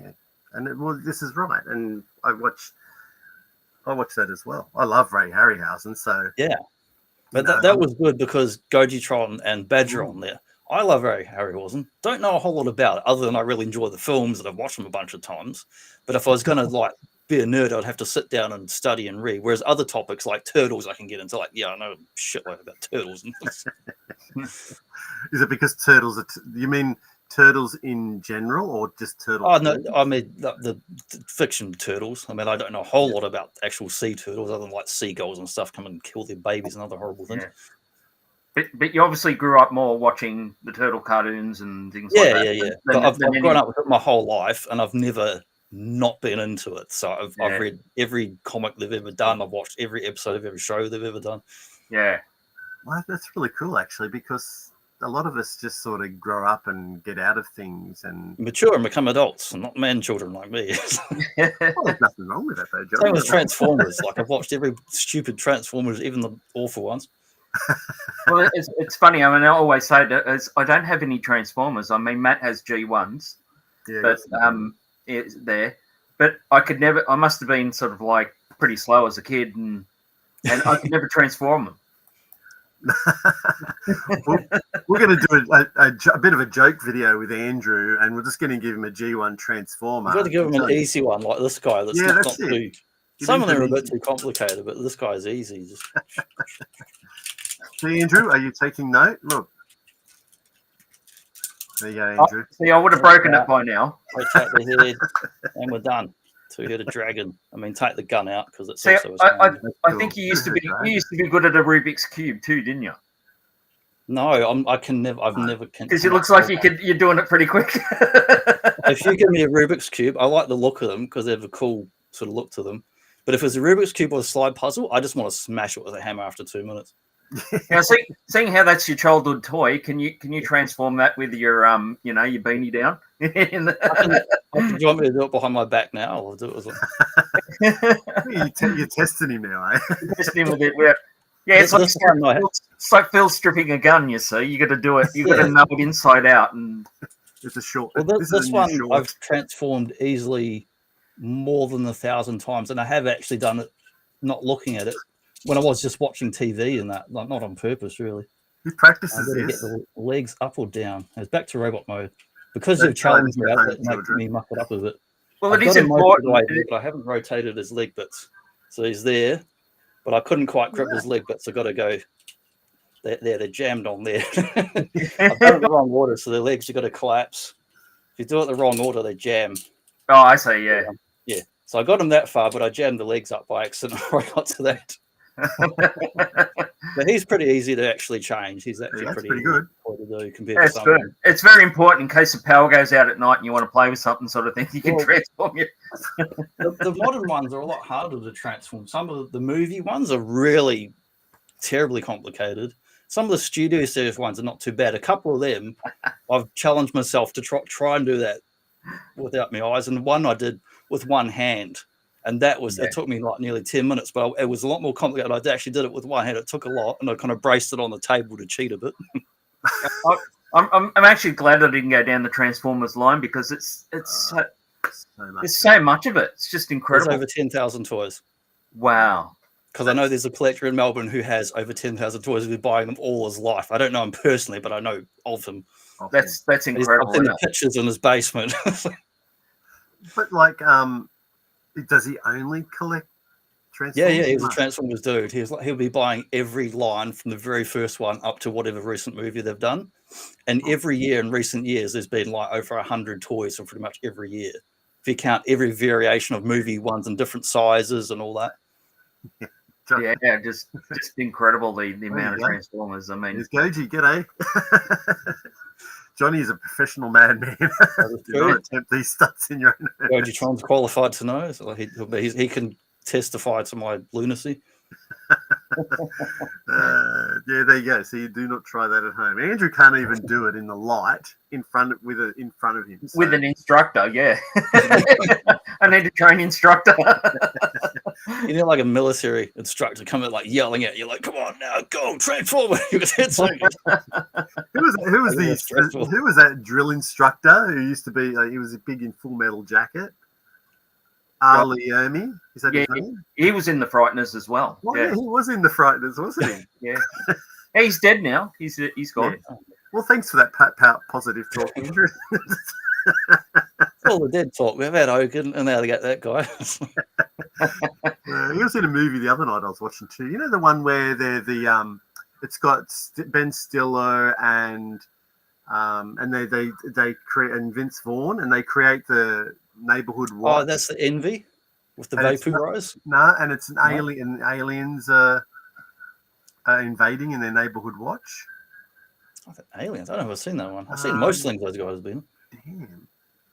Anyone in the chat help me out here? But it's like Alien in the Attic or what it was. No, not Alien in the Attic. Ben Stiller, and there's two other guys that join the Neighborhood Watch with them. One's a guy from the IT crowd with the glasses and the hair. Yeah, that's Richard Ayoade. I can't remember what that's called. The Watch. That's it. Thanks, Scotty. Oh, I've not seen that. Yeah, go and check that one out because that's pretty good. And Ali Omi's in that one briefly. It's got to be better than Zoolander too. Yes, it is actually. No, it's quite terrible. No, it's good that you did. I didn't realize you were into Harryhausen, and I will admit, I think I messaged you actually. You know, I messaged you on the side going, I'm jealous about that chat. I love Harryhausen. Yeah, we're going to do a talk later, and if you want, like, I have to learn some more stuff, so I don't look like an idiot. But there's so much about Harryhausen, isn't there? Like, he's had an amazing career. Like, it was just brilliant. And like when Carl Goji started to talk about the toys, and there was just so few toys. Yeah, I'm surprised there was any toys. Like I'm just 100% right. Like there's a guy called Plastic. He's on Instagram, Plastic Fiend. I think he's called Plastic_Fiend, and he does a lot of accessories. So he's created like a little Bubo the owl that can clip onto Perseus's arm. Nice. And just one that can stand. So he'll create like Sharon, like a staff for him. He's created a boat, a sacrificial rock, so you could stick your Marion from Indiana Jones onto the rock with the chains for the Kraken. I love when people do accessories of vintage stuff, and it really just like brings the whole thing together. Yeah. Well, that's what this guy does, and it's amazing. And I'm fully into it. I think I've just bought a whip for Calabos, so Calabos can whip the crap out of Perseus. And I'll show you something because you guys were talking about a Medusa, and Goji mentioned there was one, I think from Chat May, there was a Medusa, and I'm like, I'd love to hunt that down and get that in the collection. But there was one here. Just bear with me. Chat amongst yourselves, but I'm just going to go and get it. I'll show you. While he's doing that, I finished building this bloody dinosaur. Look at the size of it. That's awesome. So the body's about the same as the old Brachio there. I think it even looks like the Brachio's legs, but then you've got different neck, different tail, and the tail crazy long. It's like 5 foot long. Yeah, with the extra long tail on that. That's awesome. I like his orange tail thing. It's got a hook. I can hang it from the ceiling. Just hang him up like it's a slab of beef. Yeah. The watch here, that was fun. Phil's here. G'day, Phil. How are you, my friend? Well, Phil at all. I've seen some pictures he posted this week. He's on another trip somewhere with his kid, and he was showing off all sorts of cool stuff. Yes. Yeah. Well, yes. You were heading down. I think. Did you say South, Phil? I think that's where you're heading. There was an airplane involved. I was trying to get like a bit of a Hulk Hogan appreciation stream going, and I think there was a few people out of town, so you just have to wait. But anyway, this is what I've picked up. So this is from, those boss fight hacks. Have you seen those before? The boss fights. I know some of their stuff. Like, oh yes, like the hacks and Yes, the mythological ones. Vitruvian hacks. So this is like the Medusa, and it's like in scale to say like Oh, nice. Perseus, really. So he just comes so that together, yeah, she stands a little bit taller than him, but yeah, it's excellent. With her own fish like bone sword and bone spine whip thing. Well, she was bigger than him in the film, Yeah. in scale. Yeah, That's Yeah, right. if you're standing up with the tail and all that.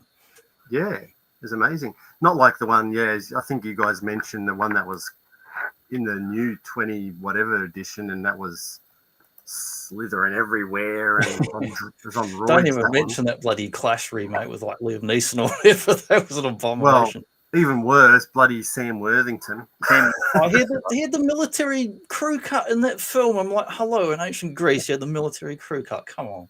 Yeah, because he just ran off the set of Avatar. Beards in that movie.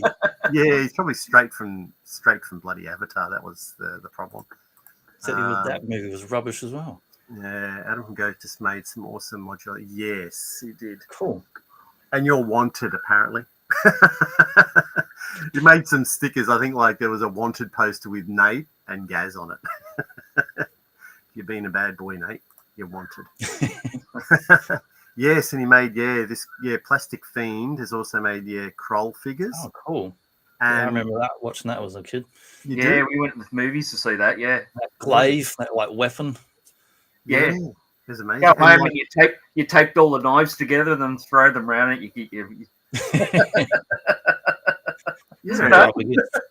No wonder your dad roused on you so much, Andrew. Crazy child. I'm just going. That was the 80s, man. There was ninjas and Freddy who were all trying to want to throw sharp things around. Good morning, G-Force. Thank you for joining us. It must be early over there for you guys. Must be like getting up for work, I guess. So I'm liking that Battle of the Planets avatar there. Yeah. Well, I love that cartoon as well. I mean, we grew up watching that on the ABC, and I don't think we had it in New Zealand. Maybe I did when I was too young, but now I've turned into a complete anime freak, and everyone else has seen that show, but not me. Oh, you never seen it? Well, no, I know of it. I know because I know a lot of the different studios in the 70s animes and that. I never really watched it much either. I remember there was repeats of Voltron on as a kid, but like didn't see Robotech, didn't see Battle of the Planets. And they come to Australia, and it's like you guys had that and Astro Boy in 1980. Astro Boy, yeah. Star Blazers. Do you remember Star Blazers as well? Didn't see it. It didn't play much in New Zealand. Okay. It was that some stuff went to Australia and Italy and Spain and Star Blazers is the one with the Yaramoto. Yeah. I'm going to watch that this year. Actually, I've got dodgy downloads of Captain Harlock and Gundam and other stuff from the 70s. Yeah. You've got a lot. Yeah, you've got a lot of physical media, don't you, in your collection? I stopped. I didn't buy many movies the last 10 years, and then the last year or so, I'm picking up a few Blu-rays because they're all going away. I'm picking up box sets and stuff I didn't get. And I used to have so much before I moved to here. I was back in Victoria. I was only in a 2-bedroom unit and I had a garage, and the garage was like the back unit in the driveway. There was only two, one unit in front of me. There's another older bloke who was a friendly bloke. But the garage was like 90 degrees. Like whoever built it was a complete moron. So when I drove my old Ford up there, four-door sedan, I tried doing a 10-point turn. Impossible. Could not get into the garage at all. So I went storage. Yeah. So I filled it with movies. Not on purpose, but every week I'd go to the pawnbrokers. It was like 5-10 DVDs for $20. Great. 7 years I was just doing that every week, and the whole garage was full of movies. Yeah. Well, now because of streaming, they all end up at Vinnie's. The DVDs. They just got, because I volunteer there, and they just got racks and racks of boxes of DVDs. And you go through them and you go, oh, yeah, because a lot of them you can't get anymore on DVD. Yeah. Yeah, you go home and go, oh, yeah, get that. Like when I moved, I got rid of most of the covers because it was too much. DVD covers like empty space with a little disc that weighs nothing. And I was moving it to state. And I'm like, I'm not shipping a garage full of movies. It's an empty space, waste of money. So I picked out my best 1,000 discs and put them into 300-400 disc folders. Yeah. And I kept those. And kept the covers.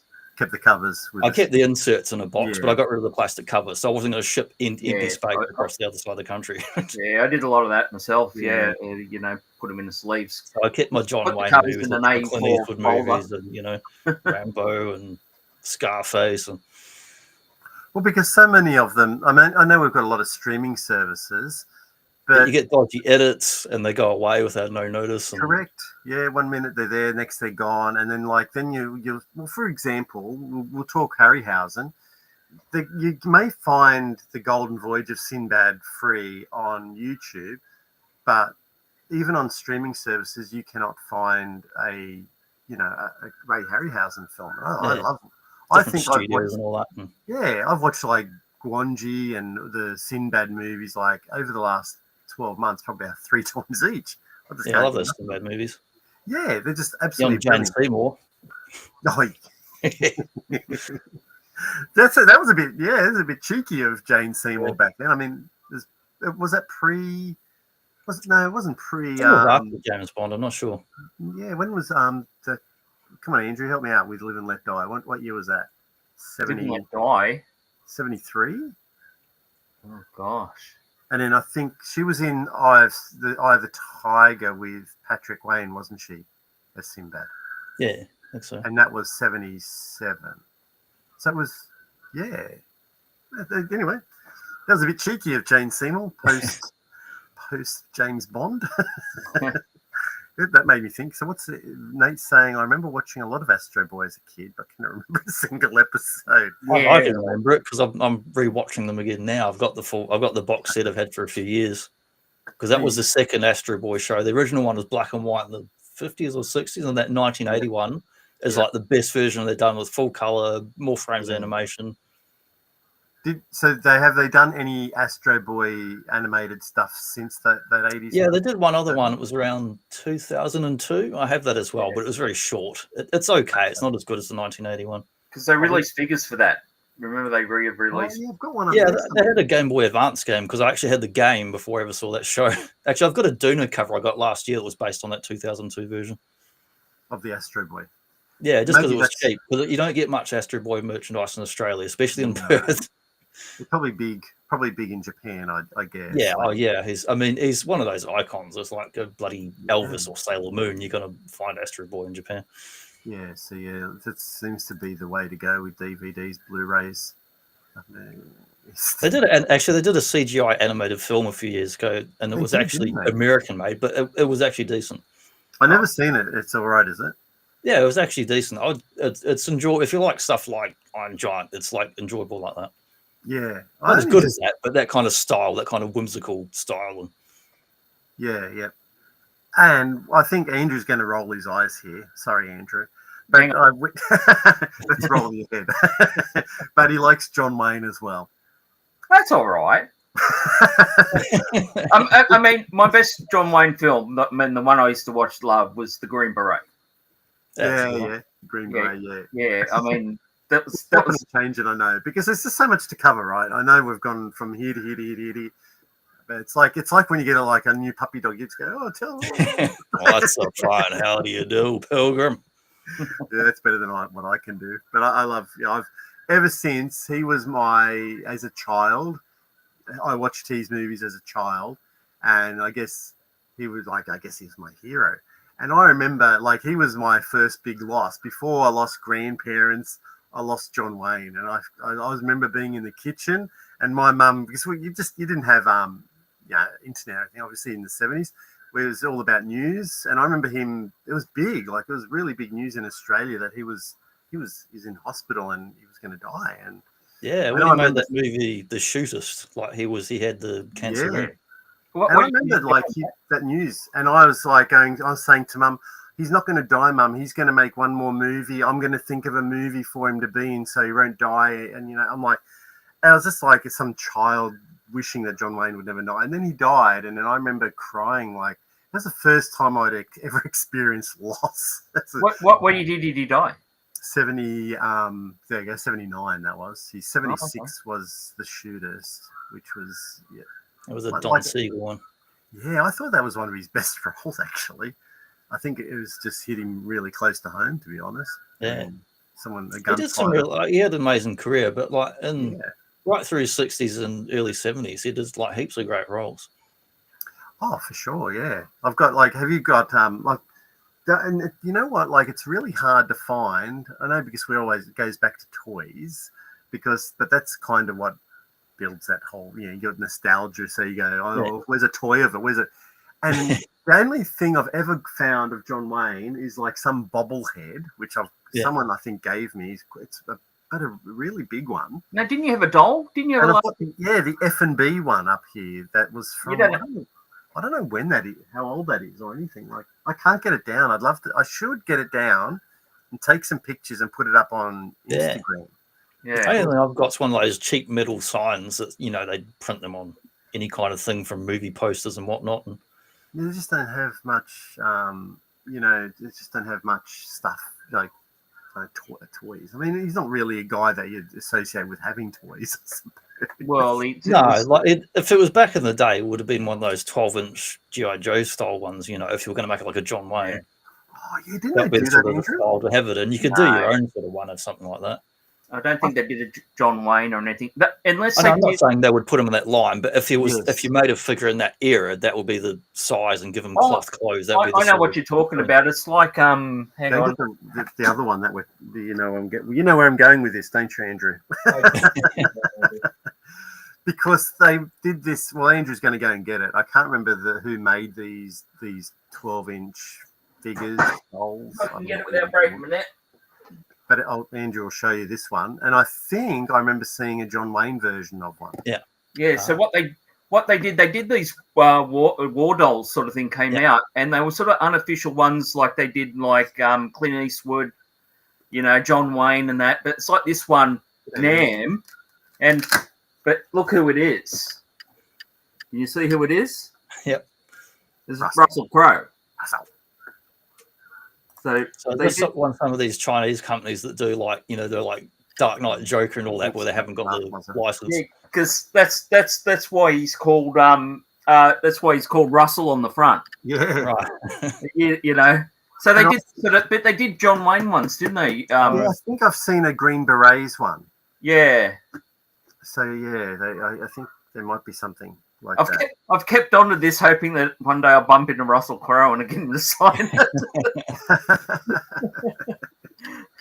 I browse eBay every week, and I'm being familiar with third-party Transformers. I see a lot of third-party stuff that's just like different actors' heads from current movies. You can buy and put on like Hot Toys style figures and that. Yeah. Dragon models made them. Okay. Dragon models. So I remember it was sort of. It's like actually early, going back to even earlier, like because when mate worked for Hobbyco, and they do all these war models, and the artwork on the front was like from a World War II film, so they'd have like the likeness of some of the like Clint Eastwood or something like that from the. They've pinched something as a reference to put on there. Yeah, they've drawn them to make them look like it, or whatever. Say goodbye to Muzza. Sorry, I did briefly say goodbye to Muzza, but thanks for popping in, Muzza. Yeah, it is a bit of a shame we can't catch up at Collecticon, but that's all right. Hopefully next year. Take care, my friend. But yeah, it's just a matter of tracking those type of items down, or coming across those type of items, get them in the collection. One day, maybe. Anyway, what was I going to say now? I think we're going to start to wind it up, actually, because it's it's kind of heading on towards almost 2 hours. I can't believe it, to be honest. It's just time flies. I don't understand. Like, you just start chatting toys. I was going to ask you also, Johnny. Like, are you into all these crossovers? Like, you're just talking about the heads. Oh, I'm the wrong person now asking this question. Do you know? I've still got 90s comics like Batman Daredevil, Batman Punisher, Batman Spider-Man, Batman Sport. Terrible comics, but I have them.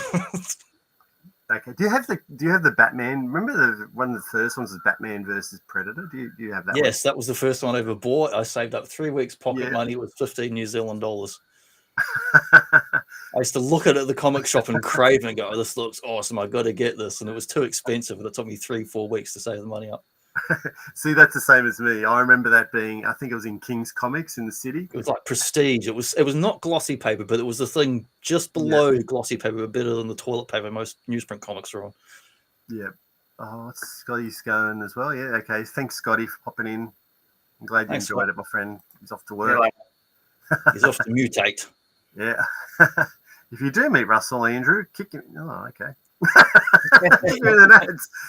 Russell's bigger than Andrew, so Andrew might. Careful, he's fighting around the world. That Tugger, I heard about. Yeah, Tugger. Yeah, that was great. That pissed him off too. Well, I don't know why. He should have a sense of humor by now. Yeah, he should have. Yeah, been an Aussie. He does actually do some good roles. Like he was in that one with Al Pacino, the whistleblower, something stuff. He does do some decent stuff. You know the one that I enjoyed. I know this is stupid, but like that last Thor one, and he had this stupid bloody Italian. It was like accent. Zeus or whatever.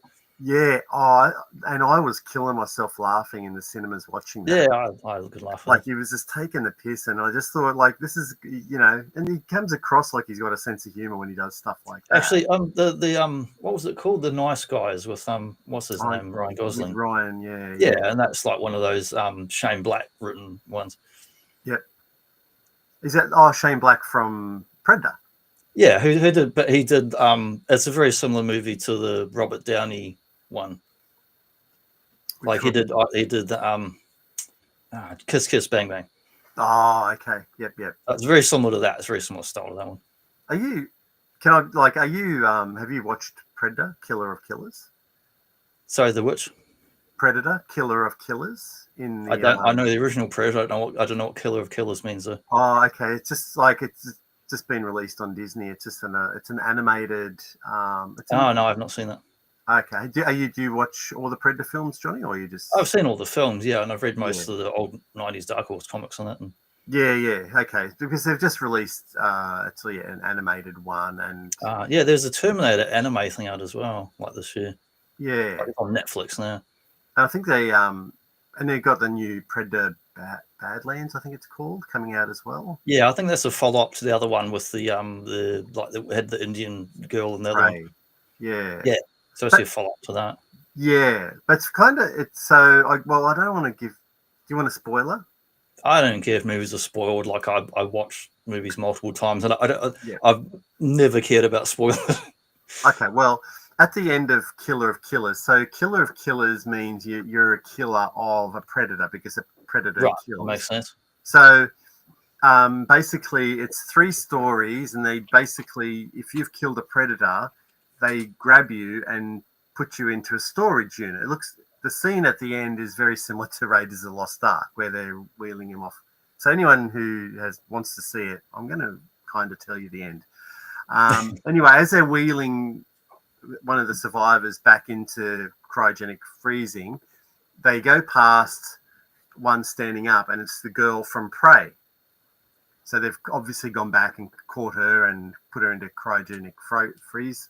And then now they've just released in the last couple of weeks, like a continuation of that. So just this, and then as the camera keeps following these predators, there's Danny Glover's character, and there's Dutch.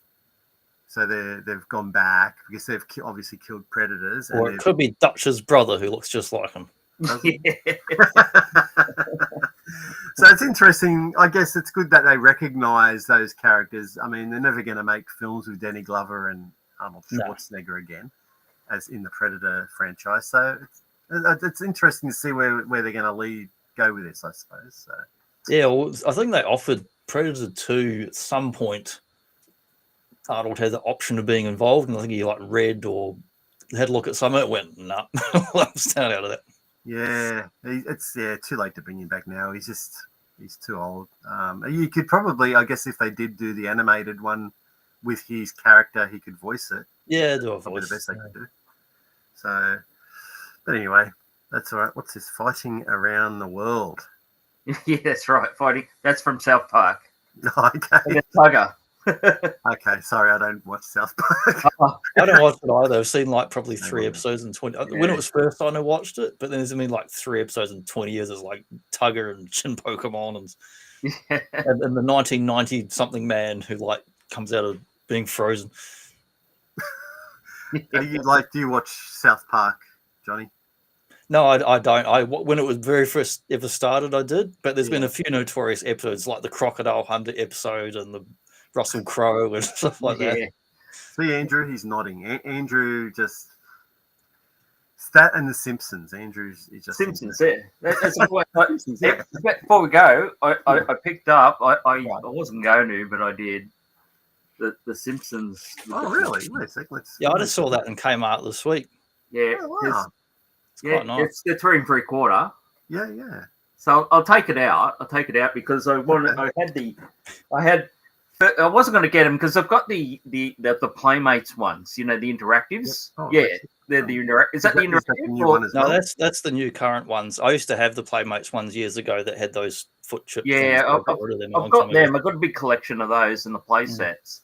And they brought it to 3/4, 3 1/4. And I thought I wasn't going to do it, but I thought, no, I saw this one, and it's Grandpa. Grandpa. And I thought he looks good on the flag, screaming that the plane's taken off. Yeah. Old man yells at cloud. You bloody- So when I saw the car, I went, no, I'll get that. That'll look good. It's a really nice set, that car. When I literally just the other day I was in Kmart, I saw it because it's a regular. Last year they had those minifigures, but now they've like done that box set style with the cars. Really cool. Yeah, I thought the cars was pretty good because I got the car in the Playmates one, but they were sort of fixed in the car. You couldn't take them out. Yeah. Well, there you go. Well, Nate, we owe you one because, like, I wasn't going to get those Minecraft figures, and then all of a sudden, next, there's a Jack Black in my collection because I've seen you playing with Jack Black, and I'm like, Well, he's not really blocky though. He's not a Lego man. He's just a regular man. Yeah, just a regular Jack Black Minecraft man. So you played with it so well, I wanted the character as well. So, I didn't know the joke. I'd seen Nate posting about that online whenever it came out. I'm like, what's the deal? It's just a bearded man. I'm like, oh, it's based on Jack Black. No, I get it. I went and bought all the skeletons. Yes. All stores in New South Wales, Johnny, are skeleton free now. Because of Andrew. You've cleared out the menace. Hey, dag, Andrew. Nice. Phil says you're nice. My daughter wants to go heavy into the Simpsons figures. Get the smaller size, Phil, because they'll take up less space. Yeah, it takes up less space. Plus, if you want to get more of them, cheaper, buy more, less space. There you go. They're probably a little bit smaller than those wrestlers you got, so don't take up too much space. There you go. Hey, Phil, did you posted the other day something about Godzilla? Like, I think it was the new SH Monster Arts 70th anniversary Godzilla. Did you buy that, Phil, or was that? I think it was in the store because he was posting stuff. It was in various stores of collectible stuff. Okay. But actually, no, you're right. He did post something he got. He did buy something. Don't quote me on it. I was looking at it this morning, but there's so many Godzillas. Oh, that's an insane amount of Godzillas. Good to see Johnny, an expat New Zealander. Thanks, Pete. Yeah, thanks, Pete. For every time I see a comment, Pete, I think you're going to tell a joke. I'm sorry. Well, he's going to have a go. He's going to wind us up. I've seen that. I met a guy earlier this year at work. He's older. He's a bit in 70s or whatever, an aged kid, but he's still got his marbles, and I can have a conversation with him. But he's from New Zealand, and he came from the north decades ago. Yeah. So I'll talk nonsense to him, and he laughs and understands me. And I'll say the same thing to someone in Australia. It's like, who are you, idiot? Don't talk to me. So we're on the same wavelengths, could say the New Zealand humour in that. He's waiting for him to restock Jack Black. When it customizes. Oh, okay. Yeah, You're going to make him do some push-ups, Nate. Yeah. He's going to be in jail. Do some bloody push-ups. Their belly's going to be touching the ground for you. You'd have to tree his belly down. That'd be a tricky one. Or he'd be playing for the troops with his band with the other dude. I think like Nate showed a couple of there was custom from, was it Kiwi Customs? Yeah, Kiwi GI. He did one of Nate. I thought, man, that is Bloody hell, that is top. Yeah, notch. he did that Nate one, and he did a Macho Man also the other month. Yeah, Macho Man one as well. That's right. Like I'm just going, man, that is like. I couldn't do that. Like, there's some people that No, he's very skilled. Like I've Yeah. got another mate I know in New Zealand, different than the other New Zealand people we're talking about. Like I went to school with and that, and he's been guy who's always done like model kits. He Yep. does hand drawn art, like with pencil, charcoal paint, whatever. He makes stuff with his hand from scratch. Yeah. And sometimes he'll send me a little whip work in progress. He's got a pencil and some sculpt, and he's sitting there. Here's a Joker head. Here's a this. And he's just sculpting heads and stuff, just for a hobby, because he just makes stuff and he's just incredibly creative too. Yeah, it's not really hard. I'm not to say it's not really. I mean, it is hard to sculpt a head, like the way you're saying, because I remember like as accurately from hand. Yeah, He's just looking at it like a comic picture or something, as good as like a professional who gets paid to do stuff like that level, because he's been doing it for over 40 years. He doesn't sell it. It's just he's a hobbyist. He just done stuff all his life. Yeah, no, it's not easy, because like I remember I think I mentioned to you that like I made a stop motion puppet, right? And I had to kind of carve out this bloody Cyclops face. It's one of the hardest things I've ever had to do, and like it's from a material that it's similar to, like, I guess you just sort of carve it away, but I tell you what, you think a head's just round, but just trying to get the shape of the head, you're continually turning it and trying to a little bit off here, a little bit off there. I feel like a plastic surgeon carving someone's new face, but it's you got to be really, really talented to do skilled. I'm amazed that someone can whittle something out of wood. I mean, I couldn't do it. No chance. Or you ever seen those blokes that do the stuff with the axes at those country events, and, and they make it into something? Yep, or an ice sculpt with with a bloody same deal, chainsaw. You just got to appreciate those people that they've just got some talent. I mean, I don't know if you've seen in here earlier. Also, Johnny, there was a guy called I Made This. His name's Ollie from England, and he does a lot of stop motion stuff, and he builds a lot of he builds all the puppets as well. So if you want, I can send you this later. But his name, I Made This, and really, he's made a few videos for a band as well. So he just goes right into it, and it's just he's really chuck me a link up, so I'll check it out now. Yeah. Anyway, he's probably gone now. But anyway, let me just finish this off here. He's gone, but he went away very slowly. Yeah, that's right. Well, I would joke, but we all know the one about the man with. Okay. I fell into that one, didn't I? I asked for it and I got it. Really talented, yeah. Well, just really okay with doing things half-assed like me. Nate puts his whole ass into those videos, I'm sure. Yeah, no, you go. Nate, you've got a good sense of humor too. Anyone just doesn't take themselves too seriously. Have you seen those Motu ones he's done where he's got in the Skeletor and Reporter and all that? Yeah, they're hilarious. Bloody excellent. That's what I mean. We're gonna have to get Nate on here as well. I think at one point. I borrowed his voice one time. I asked his permission first, though, because it was so good as a Skeletor. One day I had an option sing, and I had an insert where I just had a Skeletor figure. I went, man, this would be awesome if we had Nate doing the Skeletor voice. And I just messaged him, and it's like, can you mind reading just this 2 lines? And he did. He recorded on his phone and sent it back to me, and that's in a nonsense video. Voiceover work going on. Okay, all right. Yeah, because his voice was so good. I'm like, I got. And he was very, very lucky that he'd said yes. It was only a couple of lines. Yeah, no. It was for Skeletor's bone polish. It was like a fake ad. He wants payment in Jack Black figures.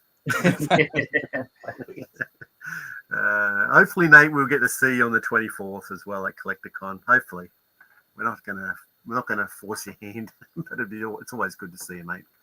All right, we might wind it up there. We've hit the 2-hour mark now. I'm going to get tired. I had my first sip of water in the whole time. I just forgot to drink. That was a useless cup of water then, was it? Usually I'm sipping, well, usually it's booze, but it's just water today. What have you got coming up, Johnny? Next week, the weekly show, we're going to be talking about 90s dinosaurs, which includes cartoons, toys, media, movies, just a kind of 90s dinosaur retrospective. Okay, that sounds interesting. Do you like when you do these shows? Like, do you have like a time limit, or you just talk and then that's? We don't have an actual time limit, but like we try and keep it at like we usually aim for about an hour. Yeah. But like often we're talking for about an hour before we start recording. So at some point we start recording. Otherwise we just talk too much stuff and then there's no show because we'll just be talking for hours there. But yeah, you usually go for an hour. Sometimes it's an hour and a half. Occasionally, if it's a bigger, like we did the full Kenner Aliens catalog, as in the toy line's not that big. So I went, let's just do the entire thing. That was a 2-hour one because we did the entire toy line. Yeah. Yeah. Or the Turtles catalogs. They get bigger each year, so those shows have been going slightly longer for the Turtle catalogs. Yeah, yeah. Oh, that's right. Yes, you pull out the Turtle catalogs. But usually there's 60 to 90 minutes on average. Yeah, well, that's probably a good. That's probably a good. And there's usually sometimes there's images in the show, but we make it's so you can listen to it in the background while you're doing other stuff. You know. Yeah, and like that song, I don't know. Was that okay? I don't know. I have no idea. But like the Harryhausen song that you played pre-Harryhausen. Oh, that was just a nonsense AI song. It I wasn't just made AI? up on the day. Like, I put in about 2 paragraphs of stuff. I said, mention this, this, and this, and do it in like a 90s hip hop club style. So it was a bit of attitude, but kind of dance mix.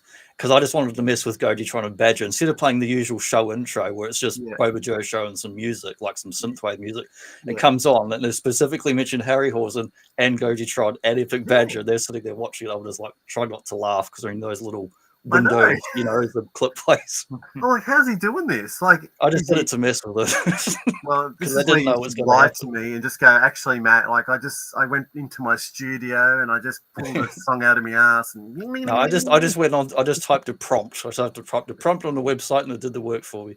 Yeah, no, I thought you might have actually, but you could have lied. I would have believed you. Boba Jo is the show. I only use the AI crap for doing like bad jokes. Like I did a bunch of comic book covers, like Elf meets the Predator or Godzilla and Hello Kitty and stuff like that. You said the G word. That's one. See, Andrew, we've held back on our Godzilla talk tonight. That's all right. So Andrew's like sitting there, like going, "Oh, thank God." But yeah, okay, we're not going to talk about Godzilla. But there's another time. Bunch of stuff come in the mail today. Yeah, I saw that in the video. Little Eggman. Oh yeah. Is that like something like a transforming egg? They're like the meteorbs that they did in from the Masters. Yeah, okay, meteorbs. That kind of thing. Just real simple. That's pretty cool. That's what I like about them. They were just like simple looking things. That's awesome. Anyway, Andrew, do you have anything planned, or are you just going to chill out this weekend? What are you doing? Well, I'm still setting up this G.I. Joe stuff there, and I mean, I'll turn around for a second, and as you can see there, I put some cabinets. Awesome. I put some cabinets there. I painted those walls the brick white. Yeah, and I'm just, if I can stand up there, you can see I'm trying to put the G.I. Joe. I've got to put all the G.I. Joe figures back in. Okay. Cool. You know, and they're all in cases and things like that. So I'm in the TARDIS. You'll never run out of room. Yep. Yeah, well, the TARDIS is actually full of Doctor Who figures. No, you're not supposed to say that. It's supposed to be a real TARDIS with infinite space. Well, they come and go as they please, Johnny. Sometimes they go into the past. There you go. You've corrected them. They're traveling. Awesome. And you've got, is it a bloody flag you had over there as well? Yeah, he's got a flag. Yeah. The flag there, and I could live in that room. Ecto one. Yeah. Well, it goes around, dude. It's wow, awesome. Johnny, you know how you say you live in a basement or a garage? Well, that's pretty big. He's got a 3-car garage. He lives in there. Right. Where do the cars live? On the roof or? Well, the TARDIS originally, when I started to do it, was when I was in another when I lived somewhere else, and it was going to be the entranceway to the toy room. That's a cool idea. And what it is, because I built it myself.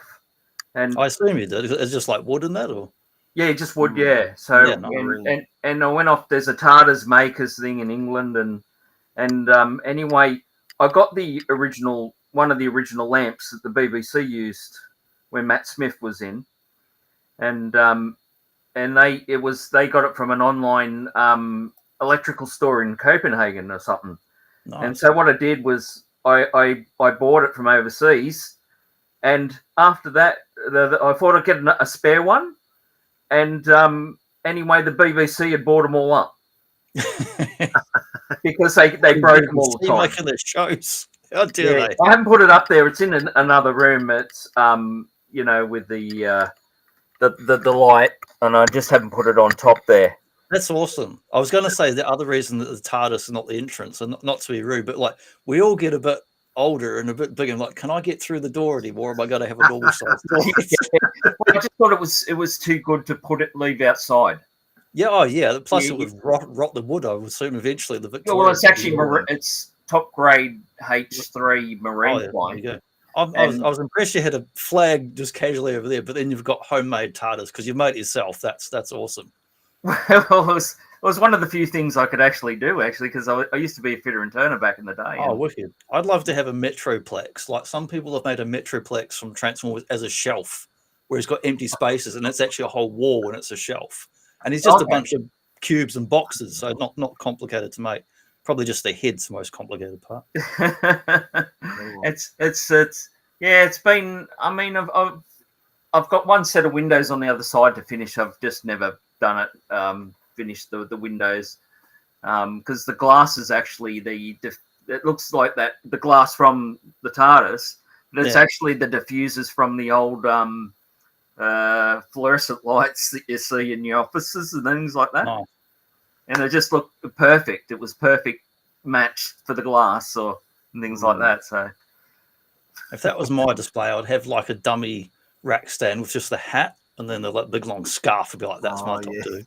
Yeah, well, it was... Thank you, my dears. I needed somewhere to put all the Doctor Who figures and all the Daleks and things like that. So I just made shelves in there and just... Yeah, that's awesome. Just filled it up with that sort of thing. And he's a nut. Don't egg him on there, Johnny. He's a nut. I've never made anything. I've got no practical skills. I've got some scrap bits of wood where I painted them a color just so I could put some figures on it and use some scrap wood. But that's my level of skill because it was rubbish from the yard. Well, I haven't done anything in a long. I mean, that's taken me years to do that, isn't it, man? Yeah. It took you a good, maybe 5-7 years or something. Yeah, I've had a few mates that can make and build things. I'm always jealous of them. I like, wish I could make my own, even a wooden table or something, but I've got no skill for that. Yeah, you're like me then, Johnny. I'm trying to do every way. I'm trying to customize a bloody helicopter into a Magnum PI helicopter, TC's. Oh yeah, I'm trying to do that. So hopefully I can finish that this weekend. That's something. Yeah, but that's looking good, Matt. That's really good. Yeah, it's not too bad, I guess, for an amateur like myself. So yeah, on TC. Obviously, do you know the British guy Keith Knight? He does some awesome customs of Playmobil stuff, a lot of 80s things. In there. Did he do one with TC? He did something like that. Yeah, he's done so many. I forget. At least Dragon. Is he on Instagram? I don't know. He pops up all over the place. I'm friends with him on Facebook. Yeah, like I couldn't find a channel with him because I think Luke. He just pops up and chats and guest things and that. But but Luke was telling me the same. But I couldn't find anything to have a look to see what his was like. And anyway, I'm sure maybe I'll try and have a bit of a search on Instagram, maybe. But he's obviously shown people. Yeah, he just puts in his own things and that. Yeah, but obviously we've Goji's appalled because there's no Godzilla talk. Sorry. Well, okay, so this is a good little thing for you, Johnny, or even I can do it. Like I've always wanted to talk to Goji, and at one point we were going to organize a stream, but I think I went in for my first knee operation and then life just got busy. I think things happened between Andrew as well. So we're just like, one day we're going to get this Goji guy on our channel, or we're going to get and have a talk about Godzilla, anything, because Goji's. And I presume that surgery is because you've been fighting giant monsters when you went up to giant size, like Ultraman, and that's how you got injured. I've been tripping over my toys. That's what I've been doing. There you go. You're fighting your toys. $6 million man, and he says, "I want a bionic knee too." Yeah, I want 2 bionic legs. The old $6 million man and Steve Austin going, "Hang on, I can do that." I run like the wind now. Anyway, here you go. Pete's saying he's only on Facebook. Okay. He's on Facebook.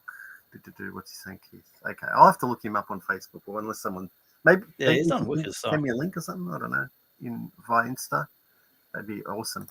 But thank you very much, Jonny, for hanging out with us for a couple of hours tonight. Yeah, I'll message Goji during the week. I mean, he's probably heard this talk anyway, but I'll mind. I'll give a nudge and a wink, say, come and, next month or two, come and hang out on here.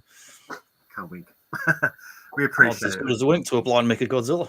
Yeah. Well, this is the problem when there's so many things in common. We're kind of all over the place, but we appreciate you coming on and having a chat and getting to know us a bit better and us to know you a bit better as well. So it's really cool. Yeah, thank you very much. Thanks, guys. Appreciate it. Thank you very much, chat, for hanging in there and participating. It's always good to have you guys. I feel a lot more comfortable having about 20 people in a chat instead of 36. It's easier to maintain comments. So I really appreciate you guys coming back and checking out and watching us all have a chat. All right, until